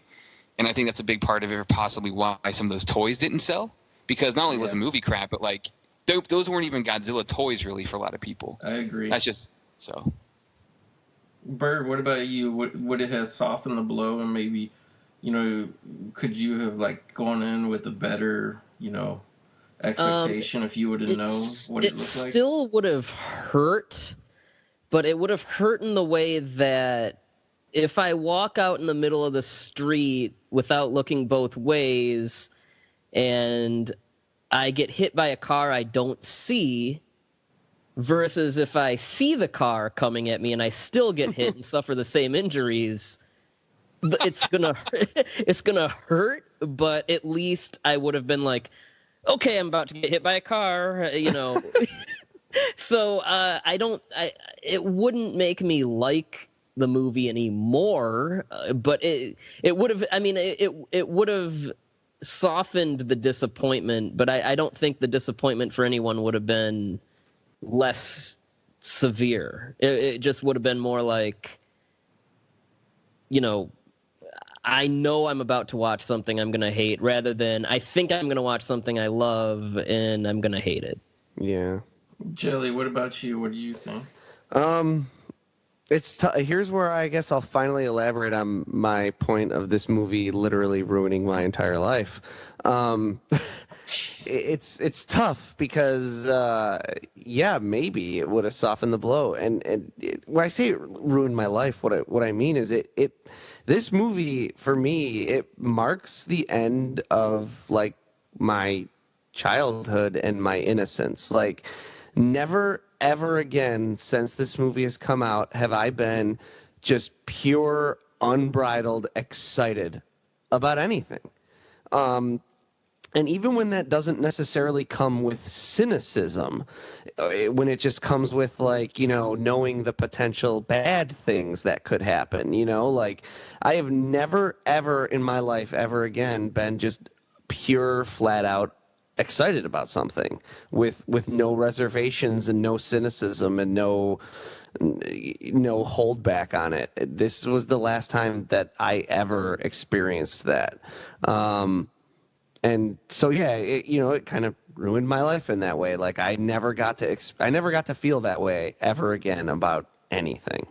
And if I had known that we were just going to get some iguana in a Jurassic Park ripoff that had Godzilla's name slapped on it before, would I maybe have had something else down the line that crushed my soul in that way and destroyed my childhood and ruined my innocence and my naivete? Maybe, right? I mean, obviously, everyone has that experience at some point. I think, like, for a lot of people our age or maybe even, like, a little bit older than us, for them, they say it's Batman Forever. That's a good one. But, like, yeah, for me, it's this movie. This is the movie that kind of made me be like, oh, wait, a movie that I am looking forward to and think will be good can actually suck and be bad. And yeah, it's a bummer. Yeah, I really felt duped, both in terms of the appearance of the creature, and then that he didn't do anything like Godzilla, and I wasn't even like that, like whatever, I had basically seen a handful of Godzilla films up to that point on TV. And I think actually the one I saw the most was over the years on TV. I saw it is the original, but that like weird recut of the original. Oh, with, like, the Orson King of the Welles. Monsters, yeah. With Raymond Byrd. With yeah. Raymond Byrd. That's right, Raymond Byrd. Like I always saw that version as a kid. That first of all, the CGI of the babies a minute ago was some of the worst. And Call them what they are. They're the Raptors, the Kmart Raptors. and secondly, yeah, we are in full blown mockbuster. This is like the Asylum, Roland Emmerich. This is the most like you could turn this into like take a little extra B-roll footage and turn this whole Madison. By the way, for people who are just not really understand what's going on in the movie, Godzilla laid like about 4,000 eggs. which the shot, it was a great miniature, but when they show the shot of Madison Square Garden where the Knicks play, when they show it full of the eggs, like, and they're huge eggs, they're probably probably by about 6 feet by 5 feet wide, and I'm just they're taller than 6 feet. Yeah, how did Godzilla have that many eggs? Because I mean, an egg doesn't grow. Like, you lay an egg, the egg is always the same size. So he had all those eggs in his body, and he is huge in this movie. But he wasn't huge enough to have 4,000 eggs in there. You know what I mean? Just do like the geometry or the math or whatever. Like the eggs, how big one egg is. At the most, he probably could have carried 20 or 30. At the most, probably 20 or 30 eggs in his body. But he laid 4,000 eggs. So look at those things; they're like floating. Yeah, they're like floating. This is like Asylum Sci-Fi Channel. So Tom's childhood and math has all been ruined by this movie. You could recut this into like you guys said. This would be like Camp Cretaceous, like yeah. Carnosaur. Yeah, this is full blown mockbuster, Jurassic Park mockbuster. The score is even. Yeah. Oh yeah. Well, even the action, a lot of the stuff is kind of similar to what the Raptors did in the first Jurassic Park. Oh yeah. Yeah. Well, really, the second Jurassic Park too, because they had a kind of goofy sequence with the Raptors in Jurassic Park or Lost World or whatever it was. Yeah. But to me, for wait, they're gonna eat popcorn. This is they eat popcorn. As an like isolated gag, isolated gag, that wouldn't be the worst, right? Like, but that's just like you're in, like you said, you're in full blown like mockbuster, like this is a complete joke territory, like, because that wouldn't be a bad joke as like a tension breaker, of like the way like a Marvel movie would have something like. Well, also too, I will give them props for the shot where the elevator opens, because like before, where they're just CGI floating on the floor, that shot of them eating the popcorn, you can see about 6 of them. They're kind of like staggered away from the camera. Yeah, those were practical. Yeah, they're all practical. They look good, The practical stuff in this is good, and they even used for even the big Godzilla, there were parts where they had a suit actor in there too. But then they cut all that out, supposedly. Yeah, or they just used it for like upper body shots and stuff like that. There's behind the scenes photos where you see like the guy's wearing sneakers, under his Godzilla suit. But it's funny, the guy that was in that suit was a big fan of the original Godzilla movies. There's a clip of him meeting Nakajima and say the first thing that comes out of his mouth is, "Look, I know the movie was bad." But then he tells a story about how he took his sister to see Godzilla versus the Smog Monster, and it gave her nightmares and all that. But are we coming up to the gumball thing? No, that's a little later. Like this whole Raptor that's about like 45 minutes from this now. has gone on way too long. We have 35 minutes left somehow. How is that even possible? This whole Madison Square Garden thing has gone on way too long. There is no reason this sequence. But it's only like half over, Byrd. It's not. But can I say, going back to the 4,000 eggs and the 4,000 raptors, is if they would have found his nest and it would have been like 6 or 7 eggs, like sometimes more is not better, Yeah, that would still be like a threat, right? Because like what if there's like 8 Godzillas at one time destroying the city and branching out? But when you come up to like 4,000 baby Godzillas running around, the network is on an internet. Yeah, it's just like I don't know. It's like it becomes cartoonish, I guess. Like your mind can't wrap around the damage and the carnage that 4,000 babies. Because then they're like, each one of these babies is born pregnant, and so you're like, so the second time this animal breeds, it starves itself to death. Do you guys like that the control room at Madison Square Garden has Independence Day toys all over it? Actually, I really liked that. That was like the one thing I liked about this scene, for real. See, that line cracks me up, though. The system is on an internet. Well, it actually says intranet, so it's like an internal. That's even more primitive. Right. Yeah. I don't know. Talk about full Jurassic Park. There's no Rangers game on. What the? Yeah, like the guy who's like in like the building next to a rainy window. This is so Samuel L. Jackson in Jurassic Park right here. So since we're still in the middle of this raptor crap, Goat, are you familiar with what the Jan de Bont Godzilla was going to be? Yeah, like I've had it on the tip of my tongue. I'm just waiting for a good time to ask you guys. I want to know. Because we kind of covered, the disappointment with this movie. It was like a Gamera movie. Like Jan de Bont would have been actually the movie would have focused on Atlantis. Yeah. All these underwater people. He was hot off Speed. And he did the movie Twister after, but Bill Paxton and Helen Hunt in Twister were carryovers from being cast in Godzilla. Really? That's how close that version came to be. By the way, do any of you guys like Twister? Because I got to be real honest, I love the lead actors, but I don't like that movie. Not really. Yeah. I remember enjoying it when I watched it, but like it's been so long. I don't even know if I've watched it since it came out. I mean, I've watched parts of it. But that version was also advertised on Godzilla vs. Mechagodzilla 2, was it? The Jan de Bont version. Yeah, there was a little teaser that they made. It was literally just like coming next year, a Godzilla movie from Columbia or whatever. And like, that's all we're getting ready. In Godzilla vs. Mechagodzilla 93, Godzilla was supposed to die, but then, when snags with the TriStar project happened, they were like, oh, I guess not. And then they did Space Godzilla, and then Destroya is the one they made when, they finally had directors and stuff attached. I mean, I have like a little like brief little summary of the de Bont Godzilla. What was it about? Want me to just go? Yeah, because all I heard was Atlantis, and Atlantis would actually create Godzilla. All right. Well, I have it's a brief little synopsis. This is from the book, the Big Book of Japanese Giant Monster Movies, The Lost Films, which is all about kaiju movies that never got made, by John LeMay, who was on our show, Kaiju Transmissions. You should go listen. But I'm going to read. This is like a very bare bones plot description. And this is a good time to read it because there ain't shit going on in this movie right now. Yeah, they're just doing a 20-minute news report from the broadcast booth in Madison Square Garden about how there's baby Godzillas everywhere. And meanwhile, as they're doing the report, baby Godzillas are tiptoeing down the hallway looking for them. Yeah.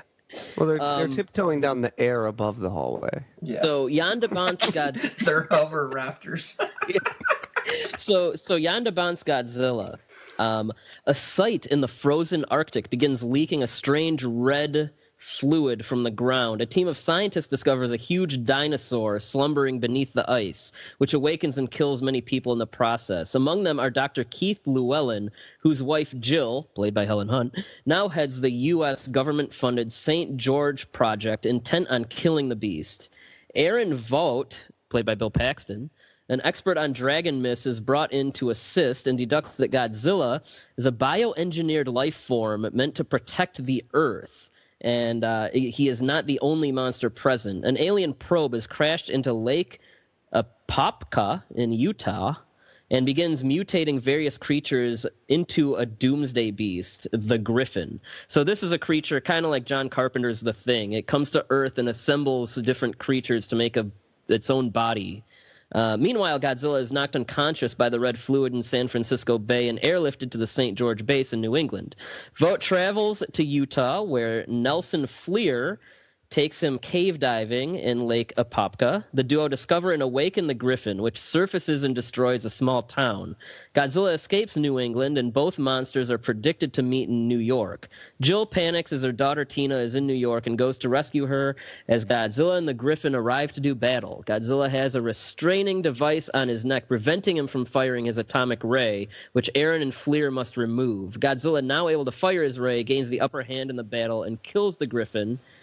Realizing Godzilla's true purpose, Jill forgives the monster and stops the military from killing him, and Godzilla slips back into the sea. And then a few other little tidbits I can add, like Here you go, Byrd. Here comes the bubble gum. Oh yeah. Here's the gumballs that stop the big fast dinosaurs. Matthew Broderick, he smashes giant gumball machines. And then the baby raptors slip and slide everywhere. Did you see that one jump? Yeah. He like and then he sits and stares at them. Yeah, like I have to, real quick a criticism when I was watching the end of this last night. I got so pissed off at Matthew Broderick in particular because everybody else is running kind of for their lives, and he lollygags so much, and they almost got ate like 30 times, and he always lollygags and looked like, why? Just run. You know there's 4,000 raptors everywhere. But yeah, so that's the Godzilla we almost got. A couple things to add. The death of the Griffin is pretty cool. Like Godzilla decapitates it and with its head on the Statue of Liberty torch. The one character, Fleer, gets possessed by the alien goo, and that's kind of where you get your exposition dump. But that's it. I mean, the script has been online forever. I mean, it's not hard to falling all over those. Yeah, like these gumballs just keep rolling throughout the bowels of Madison Square Garden, past all these advertisements, blockbuster advertisements. Now, I gotta say, don't you guys think this scene was a ripoff of Gremlins 2? How all the gremlins are in the lobby of that fucking building waiting for the doors to open so they can go out? But anyway, yeah, I mean, how do you guys feel about that aborted Godzilla? It's a Gamera movie. Yes. I actually was going to ask you guys. I didn't know all the details. I just knew it was Atlantis made him to protect Earth and all that. Right, which is Gamera's backstory. But I've read the script. Honestly, it doesn't sound good to me. It really doesn't. It's a piece of crap in its own way. It sounds more dynamic than this film, but I will say I love this miniature blowing up here. Yeah, like Emmerich, this is like his money shot, just like how he blew up the White House. They really try to redo that with Madison Square Garden. And even the compositing of them running in front of it is good. Yeah, but I think a lot of fans consider that like, oh, what could have been, but I think that's part of just the fact that this movie turned out so bad. I don't think the DeBont version is especially. It probably would have been better than this, but I don't think it was especially good. I probably would have liked it as a 12-year-old, and as a 33-year-old, I would have been like, this is not good. Yeah, like. That's also weird. I don't like the Atlantis thing. Like I have a problem with that. Yeah, that's the thing is that Stan Winston was going to do the creature stuff, and you can see his maquettes for Godzilla and the Griffin online, but it looks like Godzilla, but he's Gamera. I don't know, Matt. How do you feel about that that version? Yeah, I mean, it would have been better than this, but I don't know how much, It's Gamera versus the Thing, basically. That's pretty accurate. There's also, there's a ton, like, Sci-Fi Japan, I just want to mention, there's a ton of information about the Unmade Thing, including some previs shots of Godzilla's attack on I think it's Golden Gate Bridge or whatever, that are pretty interesting, and there's a ton of pictures, and I know Byrd mentioned that, but, like, there's a ton of information about it available. Did you guys know that there's a contingent of people that think this is not the Godzilla that quote-unquote died in the Hudson? Really? What? I've never heard that before. How did he get so big, though? He ate a lot of fish, man. Like, if this was one of the babies, or this was a different Godzilla, like, how could he... That is the saddest Godzilla thing I've ever seen. Like, little baby's got his little mouth open. Yeah, I have to say, like, this got me here. Like, I like, for the first time... during the running time of this movie, this is where I finally have sympathy for this creature, is when he sees his dead babies. There's a problem, right? It's like who are we supposed to be having sympathy for? Our main characters or the giant monster who's destroying the city. Like, Well, if there were more scenes that treated Godzilla as sympathetic, I don't think that would be a problem. But that's literally it. yeah. Accurate. Also, we're about to come to the scene where remember earlier Godzilla could like chomp on helicopters and they exploded immediately. Now we have a taxi cab that's made of adamantium, apparently. Oh, it's because it's a tank. It survives getting chomped and everything. It's a tank cab. Well, not only that, but Godzilla could outrun an Apache helicopter, but he can't outrun a taxi. He also can't break through this fence. Yeah. Oh, I better stop. There's a fence there. Hey, Byrd. That Jan de Bont version, because like the cat was from Stan Winston and all that. Do you happen to know any information? Because I don't know exactly what year they're going to do. Was that Godzilla going to be CG or is it going to be a suit? Do you know? The studio was pushing for something cheaper, but I think de Bont wanted to do a lot of expensive CG work and stuff. But the studio was kind of lowballing them a lot, which is part of because that's where they got into the budget argument, and then even Devlin and Emmerich, when they agreed to do it, were like, "Oh yeah, we could do it for like, was it like 90 million or 80 million?" I think the first meeting they said 62. Yeah, and they wound up going more than about double that. We didn't talk about like they only got into these talks because they didn't have their asteroid movie got canned because there were already two coming out in 98. Yeah. But yeah, when they were like, yeah, we'll do Godzilla, and Toho said like, okay, well bring us a design, and they brought the design expecting Toho to be like, no, absolutely not, you're not doing this, and then they could kind of be like, well, whatever, we tried. But they showed them the design, and everyone, the legend goes that everyone at Toho, it started with a silence, and then people started like clapping. Yeah. And they were like, what? What's going on? And they were like, well, it's not our Godzilla, but it's got it's got the spirit of Godzilla. Yeah, go for it. And then they were like, okay, I guess we're doing Godzilla now. Well, I gotta say too, like, because I saw the original sketch, which was very good, black and white sketch, and I'm sure they probably had a good maquette or whatever. And Totopoulos wanted to do the blue breath. Yeah. Yeah, there's concept art of the blue breath. Totopoulos, he was a Godzilla fan. Yeah, I mean, I think the design is, and that's kind of why I've come around to this movie, and we'll get into its transformation into Zilla hopefully soon, but I think when you just look at a picture of this or a maquette, I think it's a good monster design. I think the problem is when then you put it into this movie and it, you know, it's one thing to see it in a drawing, another thing to see it in motion. Like, and I do understand they were trying to rip off Jurassic Park as much as possible, but even though it's an iguana, like, you feel like really that they just saw the T-Rex attack in Jurassic Park and were like, oh yeah, let's just make a Godzilla that's like Jurassic Park. You know what I mean? Like, I personally don't feel like it has the spirit of Godzilla. Now, maybe if it moved completely different and it was more upright and dragged its tail, then I could see that, but it's way too Jurassic Some Park. of that is remedied in the animated series. Yeah. You know, he's still you know, he's not a tail dragger, but he has more of a Nakajima like movement. You know, he has the breath beam. You know, he doesn't run away from any kind of conflict. He can survive military assault. He fights other monsters. Essentially, the design and the burrowing are really the only things carried over from this, and it's. I mean, we kind of talked about this on Facebook, but I mean that version is essentially the Godzilla that we wanted, and I think they knew that. Well, let me ask you guys this too.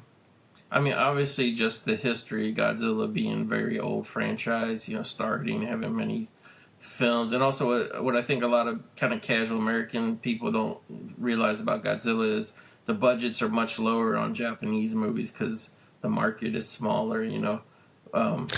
Well, just to interject real quick, here's a scene that is ripped off blatantly in the next film, Godzilla 2000, the Toho movie. Yeah.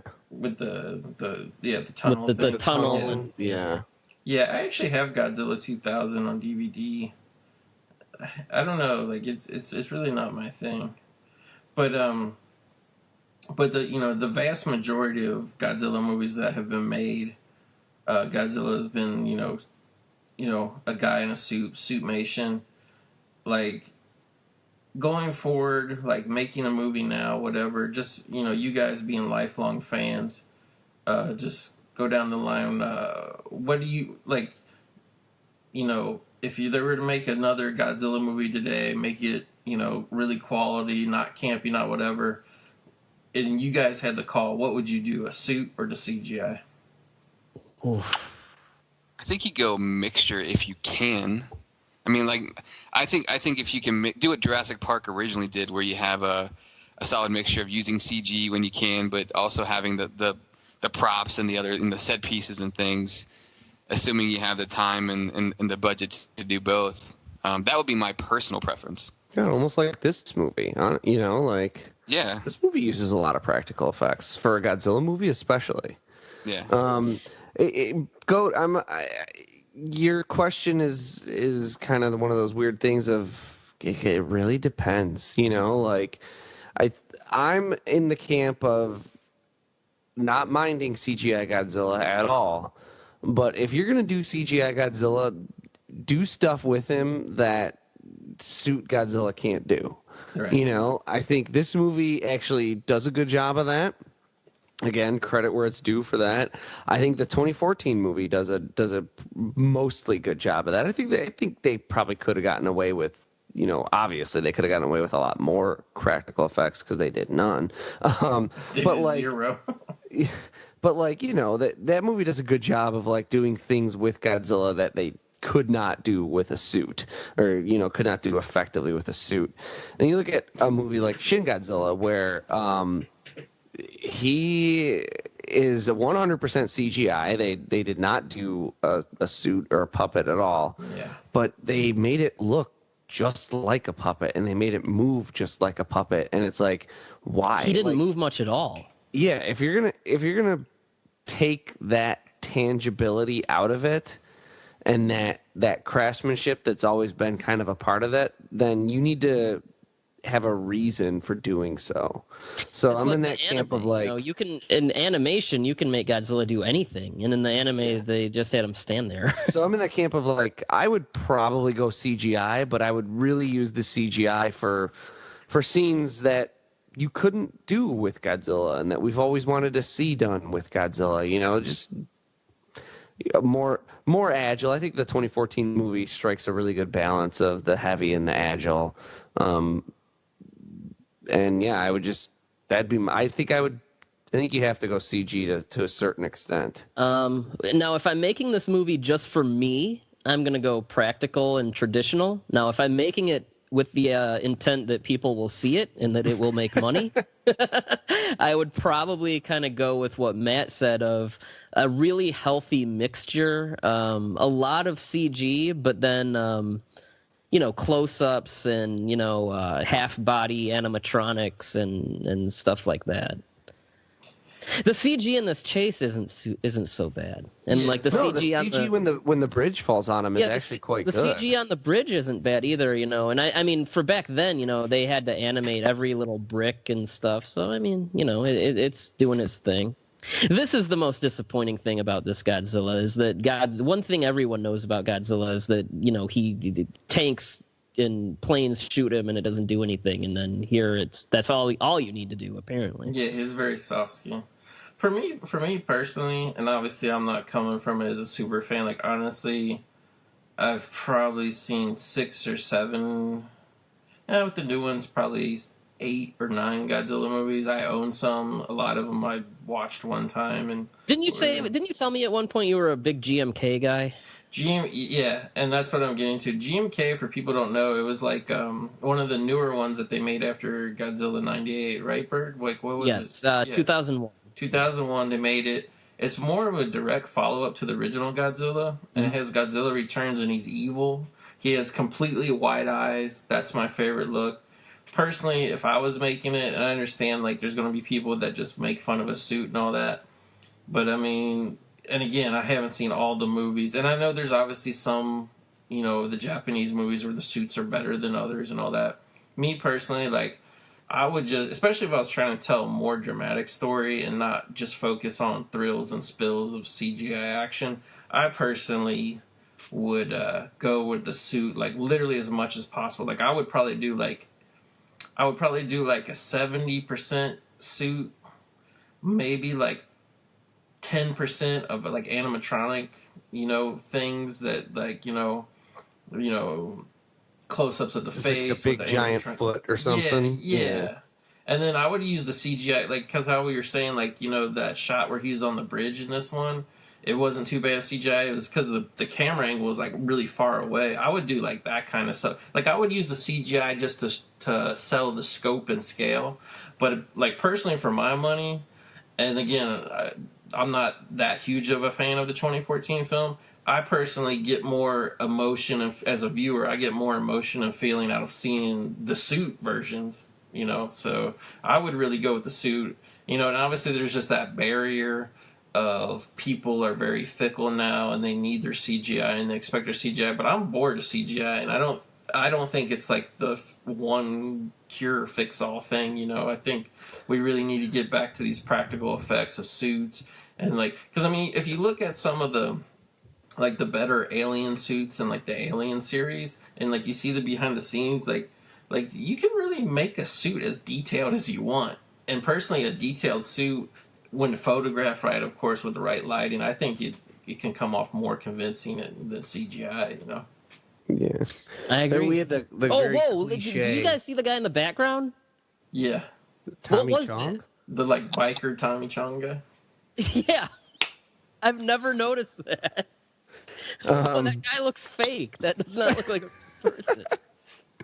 We had that very cliche death scene, though. The It's like the King monster's Kong. heartbeat. Oh yeah, that's straight out of Kong 76. Yeah, Yeah. or the tragedy. Let me ask, because I saw this movie a few times in the theater. I can't tell you how many people after the Madison Square Garden blew up just left. It really feels they like were the like, end of the oh my movie. god, it's finally over. Yeah. And then I remember at one screening I went to when the big Godzilla comes out, there was this couple and they were standing up like getting their coats on, and then the big Godzilla comes back out and they were like you could hear them go, oh, and then they sat down. Yeah, so they wrap it up, and the Godzilla death scene. I mean, it was like some good CGI with him getting caught on the bridge and stuff, but it pretty much was. It was nothing special. Like take all the baby raptor stuff out, which is kind of a chore for me. Like, I mean, I enjoy it on some level. That's like, Why oh, did look, they do that? like it's a. I just like, what was wrong with just having the one big monster? Right. I don't understand. Like, I don't. Why did they do that? Like. Well, I mean, I all don't the scenes of the big version when the military is fighting the big Godzilla, to me, that just plays better as a movie than all that little baby raptor shit did. So, I guess, we're about to get to our Puff Daddy song, but, This is like the cliche late 80s all the way through the 90s ending to these big blockbusters where everybody like stands around at the end while there's like the big media hoopla all around them and they crack jokes and stuff, We didn't talk about the soundtrack, the actual soundtrack to this movie much. Not the score, but the soundtrack that the Sony put together, because Sony obviously also has record labels, so I had it. it was a I had it scorcher too. of terrible music, but it was a scorcher. It was very popular. And maybe you guys don't remember because you guys are younger, but I remember like even in the press there was a lot of talk of the late 90s back when obviously people still bought CDs, but soundtracks were like a big moneymaker for a while. Like even they would always have some popular artist in there that would be like the lead single, and And you, Yeah, I mean, for a long time, soundtrack albums were huge. and you would buy them, I guess, and it would say I think music Black from and Panther is inspired kind of by. the only recent one that's kind of done that. Yeah, music from and inspired by. Yeah, and Yeah, it, yeah. and it was all and inspired because literally only one song on the soundtrack would be in the movie, and that would be like either there'd be a scene where they'd be playing on the radio in the background. Or Yeah, it'd you just had be the that here credit when song. she was making the fake ID on the subway, and in The the background. Jamiroquai. Yeah. The Dude, Jamiroquai sound is in the background. I'm Yeah. not listening to that right now. Maybe I am. Well, do you guys want to hear what the story was for the proposed sequel to this? Yeah, what would have happened?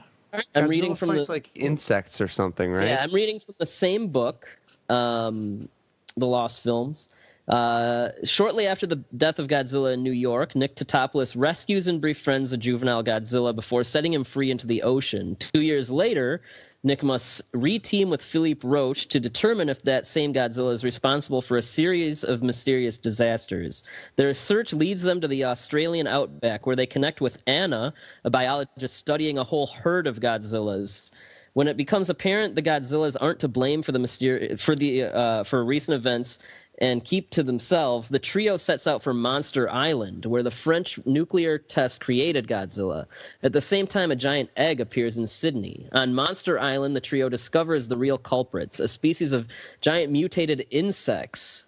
When they return to the outback, the military has killed all of the Godzillas but two, the adult and the runt, who escape underground.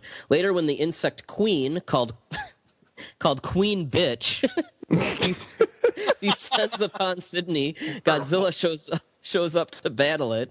The queen overpowers him and abducts Anna and heads for Monster Island. Philippe, Nick, and General Hicks, that's Kevin Dunn's character, head to the island while Godzilla follows by sea. On the island, Nick rescues Anna from an underground hive, along with many other captive humans whom Godzilla rescues at the last second from the queen. After defeating the queen, Godzilla and the runt are regarded as heroes and are allowed to live by Hicks and the military. Another little thing about that is Maria Pattillo is written out of the movie in the first act, Sheesh. where Nick is kidnapped from their wedding and taken by the French. Interesting. I don't think it sounds very good, but Queen Bitch, man. Yeah, I mean, I don't like all that Queen Bitch bullshit, but I kind of like the idea if you were to do a sequel of introducing a new female lead. And then, because I actually did like, and that's part of the nostalgia charm for this movie, is I do like Jean Reno. To me, he's the best actor in this movie in terms of like what he does. Makes this movie, he makes a nearly unwatchable movie kind of watchable at some points in it. Well, yeah, I mean, for me, and I know my opinion of this like really differs from your guys. Like, I think this movie works okay when you have all the big Godzilla stuff. It's just there's so much gobbledygook with the characters. And like you said, it's really hard to sit through, and Jean Reno, just with his charm and his badassness, kind of makes all that shit tolerable for me.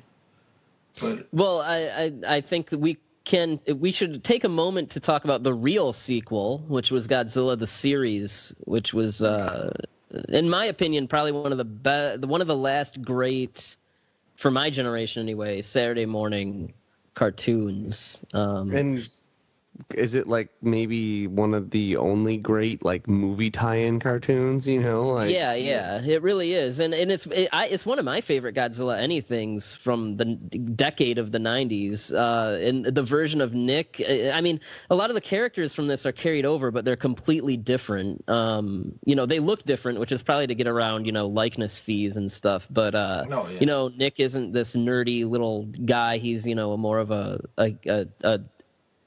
adventure hero type.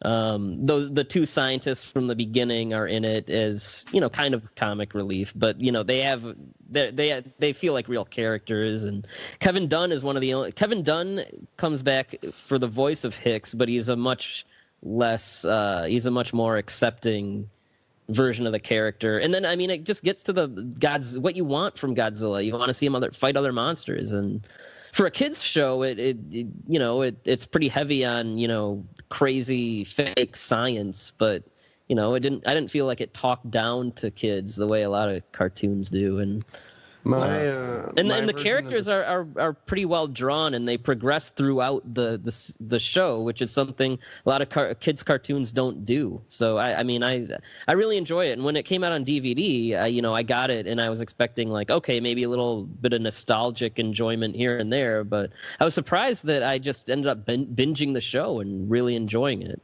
Yeah, I end up just liking it. Yeah. My pitch of a sequel to this, it was something that I actually found online when I got the internet like 2 months before this movie came out, right? I found like a pitch for a sequel to this that I thought was like the legit sequel pitch for a while, and it was just some dude's like GeoCities website or some shit. But you got con. And I still think it's like actually it would have been a really good idea, and it would have been a really good way to kind of appease everyone. Would have been basically to cop to that this wasn't Godzilla and that everyone thought it was Godzilla. See, I really like that. And then that the real Godzilla shows up to take on this creature. I found that as a thing, and then Toho basically ended up doing that when they did Godzilla Final Wars in a way. Yeah, well, let's, since we're in the post, we're talking about the after the movie, the kind of rebranding of this version of Godzilla. It's caused a little bit of confusion, I think, among fans because it's got a new name, which is Zilla, which is kind of silly. Terrible. Yeah. I like it. But I prefer Gino. Yeah. You know what? I actually like Gino too, like just as a name. But yeah, the Zilla version was not meant to replace this version. Toho considers the monster in this to be Godzilla. It's in their trademark. I mean, they're not going to retcon a big blockbuster. The reason they came up with the Zilla was because they saw the potential of it as a monster to be used in Final Wars, and they just decided to roll with it and kind of recognize, hey, that wasn't the Godzilla people know, but it's still considered a version of Godzilla. Kind of like how, for Goat, you might not know what I'm talking about, but the Millennium series, their version of Mechagodzilla is called Kuryu. Mm-hmm. But Kuryu is still a takeoff of Mechagodzilla. So it just as Zilla is a takeoff of Godzilla. So, but yeah, I don't really mind it. I mean, it was cool to kind of. I think Final Wars gave us some real catharsis. Yeah, me too. I mean, honestly, Final Wars is, and just for people who aren't like the super Godzilla nerds, Final Wars was one of these. It was supposed to be. It was kind of like the anniversary film, but it was kind of a send off in a way. It was like this movie where they had Godzilla fight like all his big foes, and like some of them he really just defeats super quick. Which is Godzilla '98, aka Zilla, shows up and he's all CGI, whereas like the Godzilla in the movie is a guy in a suit, and like he kills him pretty quick. But like I don't know, like that's my favorite scene in all of Final Wars, and I like that idea of being like, well, no, this was another creature that was mistaken as Godzilla, and that's why I find it so bizarre, Byrd, how you said how like Toho's like, no, Gino or Zilla, it really is Godzilla. I'm like, what? Like you acknowledge? Well, they don't want to. I mean, they're still very proud that this movie happened. Yeah, and I think that they don't really want to devalue that. Zilla. Yeah. But yeah, Goat, it's interesting. That Zilla creature has been used in a lot of the comics fighting Godzilla. In memory of Tomoyuki Tanaka, a nice touch, although I'm not sure how he would have felt about this. He's the creator of Godzilla. But he showed up in the Godzilla anime that just came out. There was a prequel novel that came out that utilized a lot of the Toho canon, and there's a sequence where there's a Zilla lays eggs in France, and there's a ton of baby Zillas, and he showed up in video games, and he's kind of become his own monster. Like personally, and I know this will never happen, I'm in the minority, but I think at this point, my dream, whatever, for like the Godzilla series they're doing now, it's really not Godzilla versus King Kong. My actual dream matchup is Godzilla versus Gino or Zilla, because Zilla has the capacity to lay all them eggs. I would love it to just see this like giant nest that the real Godzilla has to like wipe out with his radioactive fire breath. And then like I think it'd be great like to have the kind of bigger, slower, traditional Godzilla fight this like whipping around giant lizard. Like I would love to see Final Wars gave us that catharsis of like, haha, he took out the shitty version in like 5 seconds. Like it basically told you Zilla was a jobber, but I like the idea of like, no, he's actually like a very evil. Well, you should check out the Rulers of Earth, the first volume of the IDW comic. The first arc is there's no he doesn't do that. They don't do the eggs, but the first arc has a pretty long and brutal battle between the two Godzillas. Yeah. I wouldn't want to see like that cartoon picture that we looked at earlier today though, where Godzilla is like ramming Zilla in the ass. Like, that's the one piece of like fan fiction lore I wouldn't really want to go down. I do encourage everyone to check out the animated series. I've been dragging Matt into it, kicking and screaming. I've seen. You need to surrender to it, man. No, I mean the show to Birds and Tom. They both said it's good. It's from what I've seen, it is good. It does have. There's an episode where Godzilla gets laid, man. Oh, this was like kids' cartoon. Like this is Tom. Do you remember that episode? This is a kids' cartoon. Well, there's an episode where he meets like a female, like a giant Komodo dragon, and they get it on. Oh, Brutal. No, yeah, because that was like a big thing for like kind of PG-13 movies back then, especially Sony. Is because you would go a couple years in between the sequels to get a cartoon going to kind of keep the property alive. Yeah, they did it with Men in Black. Yeah, Ghostbusters. Yeah, it was a big. It was just a big thing with like movies back then. Like I remember there was a Dumb and Dumber cartoon, a Free Willy cartoon. Oh my god! They just used to do that, like a Mr. T cartoon, Mr. T cereal. Yeah, everything had a cereal too. Well, like I really feel like we just like really kind of scratched the surface, especially because I got 3 lifelong Godzilla fans there. So I mean, we got to figure out some other Godzilla movie, because I mean, obviously this we spent a lot of this runtime talking about where this film fit into the overall history of Godzilla. I'd like to dive a little deeper, somewhere down, and obviously just have all you guys on, for other movies as well. But there are many Godzilla movies that we could come back for. Yeah, and like I'm just, and obviously other giant monster movies as well. But Goat, I'm telling you, get on the King Kong. King Kong Lives is a movie that has you written all over it, and I think King Kong Lives. I think I speak for all of us in saying we would gladly come back for King Kong. Oh yeah, especially the way it tied into the big hit and everything. We definitely. You wouldn't if you end up liking it, you wouldn't be the only one. I'm gonna say that. I'm gonna second that.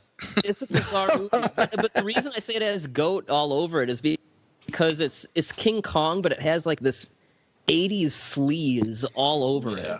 Yes, Linda Hamilton shows her tits for that movie. Oh, wow. Okay, I'm making the proclamation right now, especially since it sounds like all you guys are up for it. I'm not going to, say exactly when, but we will do King Kong Lives. Let's do it, because obviously you don't want to do the same type of movie over and over. But let's make a promise to do King Kong Lives. Let's say within the next 6 months. That sounds good. Can we make Can the 4 of us make a pact? I am totally into this. My only problem with it is like you can't get King Kong Lives anymore. You can't? You can find it. I got a used DVD for like $5. You can find it. You're not going to necessarily find it in good quality. In a kosher way. Okay. I mean, is everyone else game for this? I am in. Yeah. I'm in. Yeah, man. I'm 100%. We'll get the. Does anybody currently own a copy of it right now? I do. Okay, let me. We'll just burn a bunch of copies. Holy Start, shit, like, passing them along. It is expensive. Oh, is it? See, I got like- a used copy for fairly under $10. It's. I'm looking on eBay right now. It's ranging between 30 and 75. That is not. Don't do that to yourself. Don't you? No, Yeah, don't do that. Don't do that to yourself. I, honestly, I would do 30 on like an import Blu-ray, but I'm not going to do even 30 on a shitty DVD. But we'll see, figure it out. on Amazon Marketplace, there's used copies for $6 plus shipping. Okay. Once we get it figured out where everybody has a copy, in a good way that will support the economy of King Kong Lives, then we will reconvene, figure it out. But yeah, King Kong Lives comes soon. All right, so this is officially, guys, like no shit, this is officially within the whatever we've done, 51, 52 episodes of the Movie Graveyard. This is now officially the longest episode. So I wanted It had to be, right? Yeah, because this movie was so long. 6.5 hour long movie, so. So I want to thank you guys. I know because, peel the curtain back a little bit. We all live kind of in different time zones. So I understand it's pretty late where you guys are. So I want to appreciate and say thank you guys for literally staying up into the early morning hours to talk about Godzilla 98. Before we leave, just real quick, what is... obviously everybody listens to Kaiju Transmissions, and probably half the people will be listening to this will probably be Kaiju Transmission listeners anyway. But if you stumbled across this and you think this is an interesting topic, like I do, these giant monster movies, listen to Kaiju Transmissions. But what is your guys' favorite version of Godzilla? Like from what movie? Matt, what's your favorite incarnation of Godzilla? Probably the Heisei Godzilla, but I would also say the early Showa Godzilla from like Monster Zero, those two. Interesting. Byrd, what about you? Well, my favorite suit is probably the 62 version from King Kong versus Godzilla. I love the indestructible, like, terrifying 54 one, but I think I like that kind of grace period between 54 and when he became a hero, like King Kong versus Godzilla and Godzilla versus Mothra, where he was just he wasn't a good guy. He wasn't evil like 54. He was just a badass. So yeah, that's kind of where I am. Early 60s.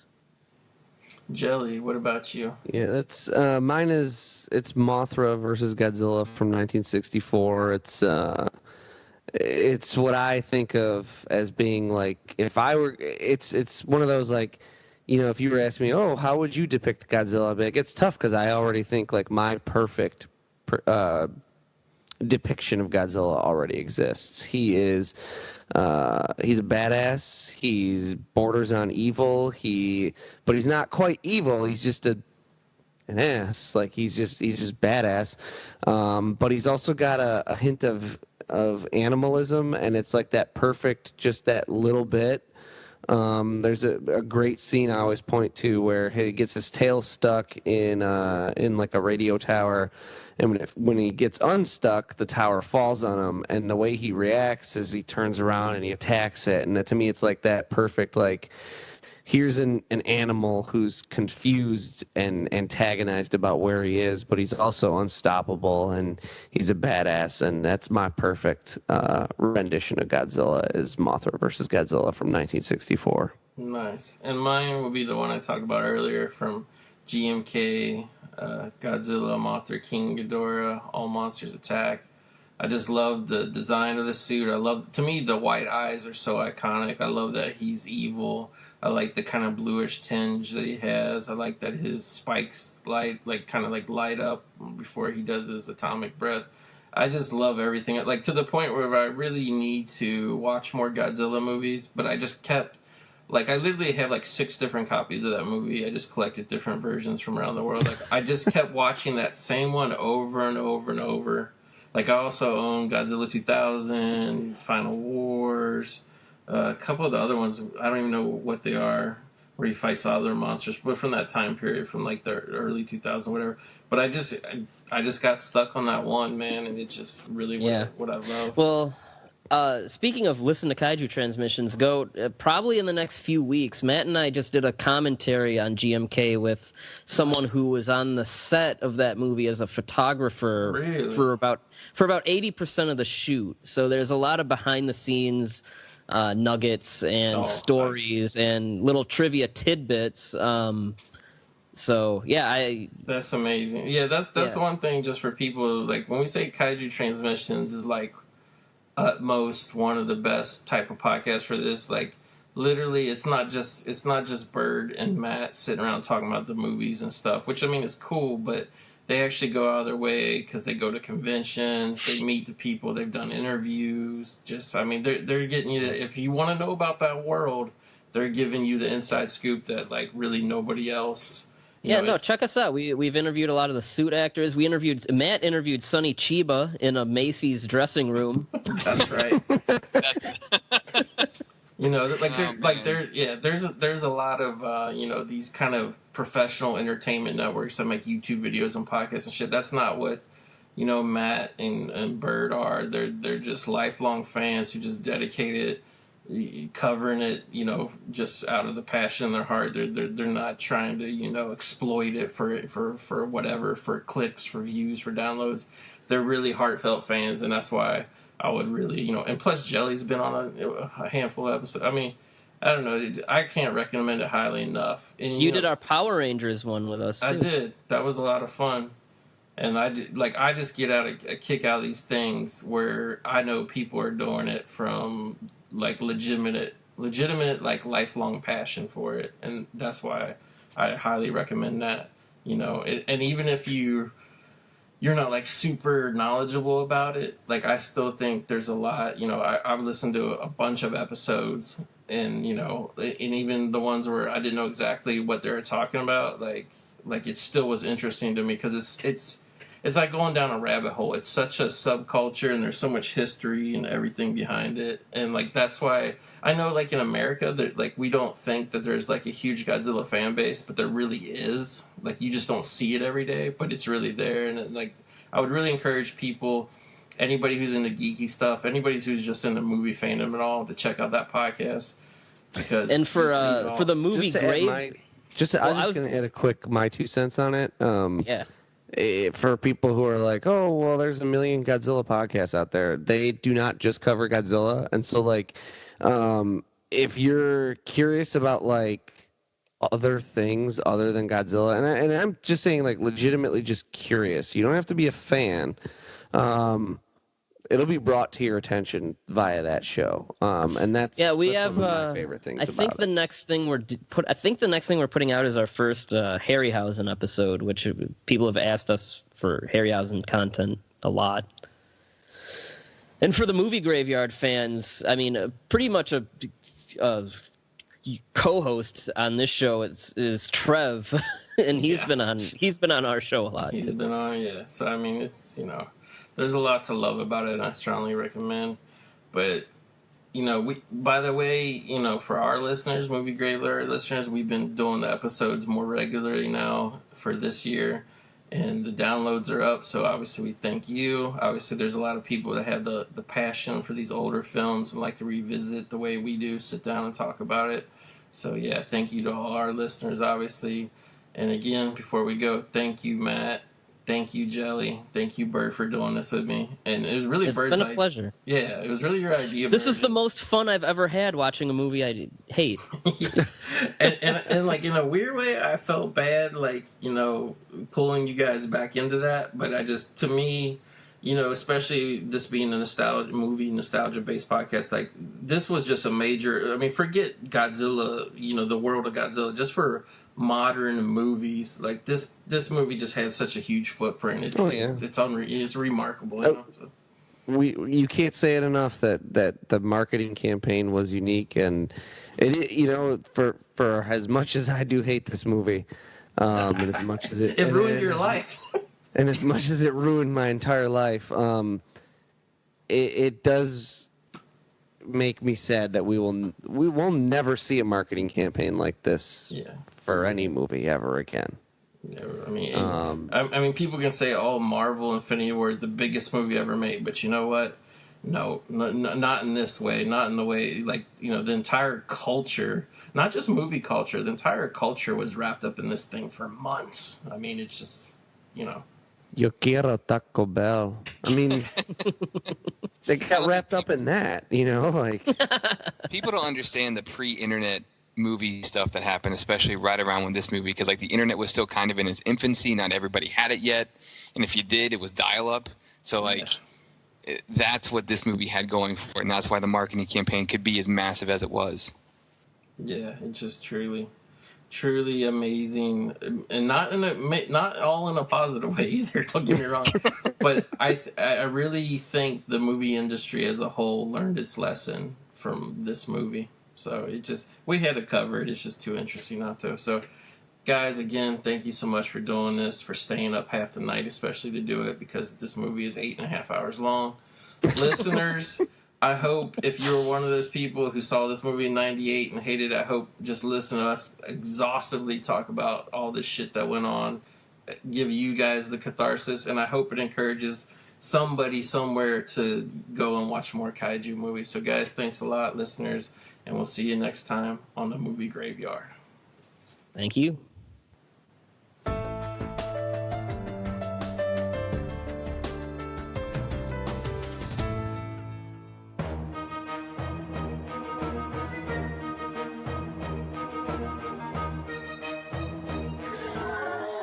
Hello and welcome to the Size Does Matter edition of Hillbilly DVD Reviews. Tonight we're going to be talking about the late and great 1998 blockbuster flick, Godzilla. Now, there's been many Godzilla flicks over the years, but this was the first time actually American movie studio, American filmmakers are going to tackle it. They're going to take it from Japan. They're going to readapt it. They're going to turn it into a brand new Godzilla that all of America would like, because nobody, in America wants Japanese shit. We want American shit. So they're going to make a whole new monster. Call it Godzilla, give it to us, and we're all going to love it, right? This movie had like a year-long marketing campaign that was nonstop. Billboards, TV commercials, trailers, whatever you name it, cereal boxes, whatever the fuck, you name it, they had it. And it was all get you fucking prepared to go see Godzilla, goddammit. But then the movie opened, and it was all downhill from there, basically. See, the story of this Godzilla is like a little iguana escapes from a pet store down in the Polynesian Islands. It gets out in the ocean. The French government are testing nuclear bombs and shit. they drop it on this poor fucking iguana. It lays a bunch of eggs, and then like a whole new race of iguanas, I guess, get born. One of them growing up to be a big motherfucker. Really doesn't make any sense. Kind of like Rob Zombie's Halloween remake. How all of a sudden, like, this little tiny motherfucker grew up into like some 8-foot tall son of a bitch. Basically, what happens is cut to modern day. 40 years later, however long they were dropping these bombs on these iguanas and shit. All of a sudden, next thing you know, fishing boats are getting taken out worldwide. Japanese fishing boats, Swedish fishing boats, fucking Canadian fishing boats, and eventually, we care as Americans because this motherfucker starts attacking American fishing boats. Why is he attacking only fishing boats? Because he wants to fish, goddammit. That's what this guy's, he's all about the fish. He's all about the pussy, you know what I mean? So basically, we start getting introduced to our American characters. The whole worldwide phenomenon of fucking fish eater is attracting all kinds of like attention and shit. We got Matthew Broderick. He was a worm scientist. He specialized in worms that have nuclear bombs dropped on him. He's in Chernobyl. Fucking, he don't care if he's going to get canceled. He knows there's worms there that have fucking been affected by radiation. He's going to dig them up, goddammit. Then, back in New York, we get Harry Shearer, who's a slimy ass, I don't know what, news anchor. And he's got this young girl working for him that he's just trying to fuck. He's like, you want to have a career, you got to go to fucking dinner with me, you got to go to bed with me, whatever you got to do. Like, come on, let's fuck. Turns out that girl that he's trying to fuck is actually the ex-girlfriend of the worm scientist, played by Matthew Broderick. Then, on top of this, we get the French motherfucker start showing up to where all the fishing boats, and played by, I always forget this fucker. Jean Reno. Jean Reno, I love him, man. Fucking great from The Professional. And he's great in this flick, too. I mean, why wouldn't he be great? And then, if that ain't enough, we got more characters. We got a mayor played by a Roger Ebert celebrity impersonator, and his assistant, his aide, is named Siskel. So you got Siskel and Ebert.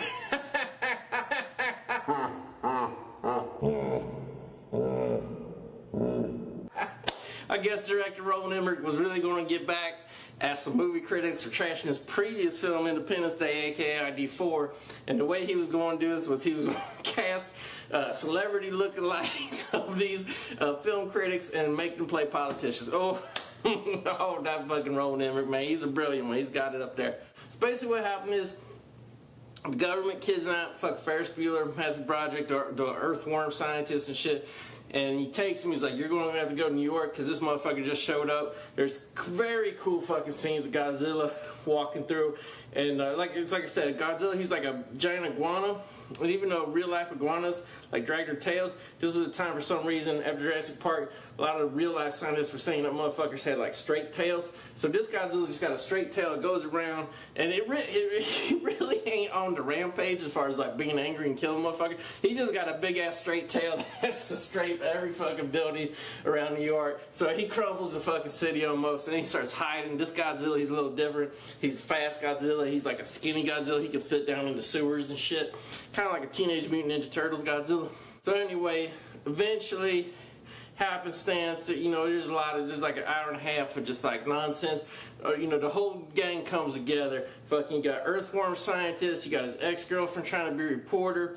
Somehow fucking Hank Azaria comes into the mix as a fucking, cameraman. He's supposed to be the comic relief, even though he really don't tell that many jokes and shit. But hey, and then you get Frenchie, Jean Reno show up. I'm sorry, like, no offense to any people in France, like, watching this, but I have a hard time believing that France would have such guilt over nuking these iguana motherfuckers and making them grow up big and shit. The fact that Jean Reno's going to make a strike team and he's going to kidnap Ferris Bueller to be like, we got to take down this motherfucker. Meanwhile, the whole American army is there. They can't do shit, man. They're shooting at this motherfucker. They probably wreck more of New York City than Godzilla does, pretty much. So it's going to take a small surgical strike team of Ferris Bueller, the professional, fucking the voice of the Quickie Mart guy from Simpsons, and this blonde chick, the one be reported. What was she in? I can't even name something else she was in. Maria Pattillo. But she's there. She's along for the ride. Maybe this was supposed to be her star-making vehicle, and just it didn't work out because a lot of people hate this movie and shit. So long story short, they find out Godzilla is hiding in Madison Square Garden where the New York Knicks play. So they go there, we're going to fucking go in there, drop some bombs and shit. Like the army and shit, they don't know what's going on. Only this small group of people do. They got to outwit Godzilla.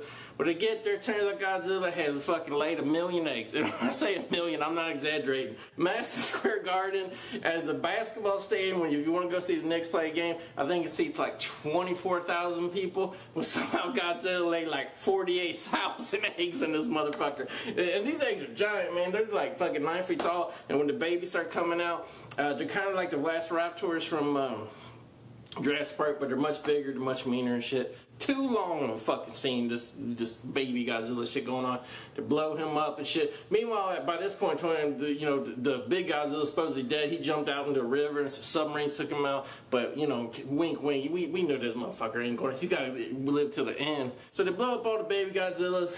At this point, the movie's like 2 hours and 15 minutes. You're like, damn, this shit's long for a Godzilla movie.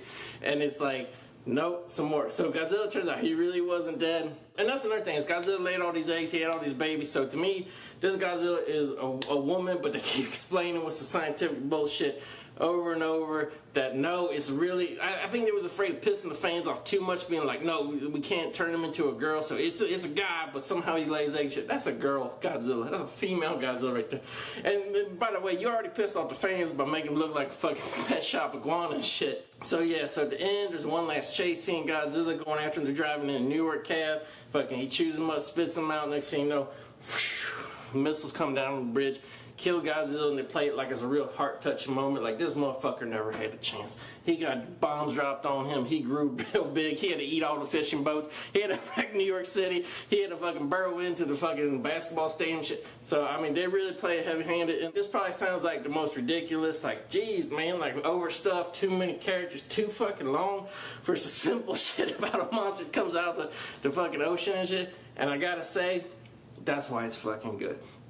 What really pissed people off in 1998, myself, I was like, I wanted to see this movie, I was like, that ain't Godzilla, that's like fucking, I don't know what the fuck that thing is.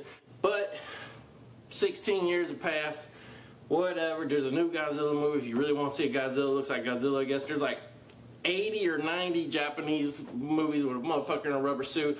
So, I mean, like, to me, there ain't really no harm. They tried. It didn't go over with the public to make an American Godzilla.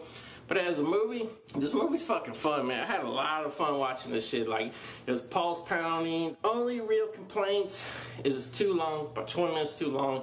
Like, especially that Velociraptor scene, that shit just went on way too long. And the effects, man, the effects it's weird. It's hard for me to explain. Some scenes, they're actually pretty fucking good.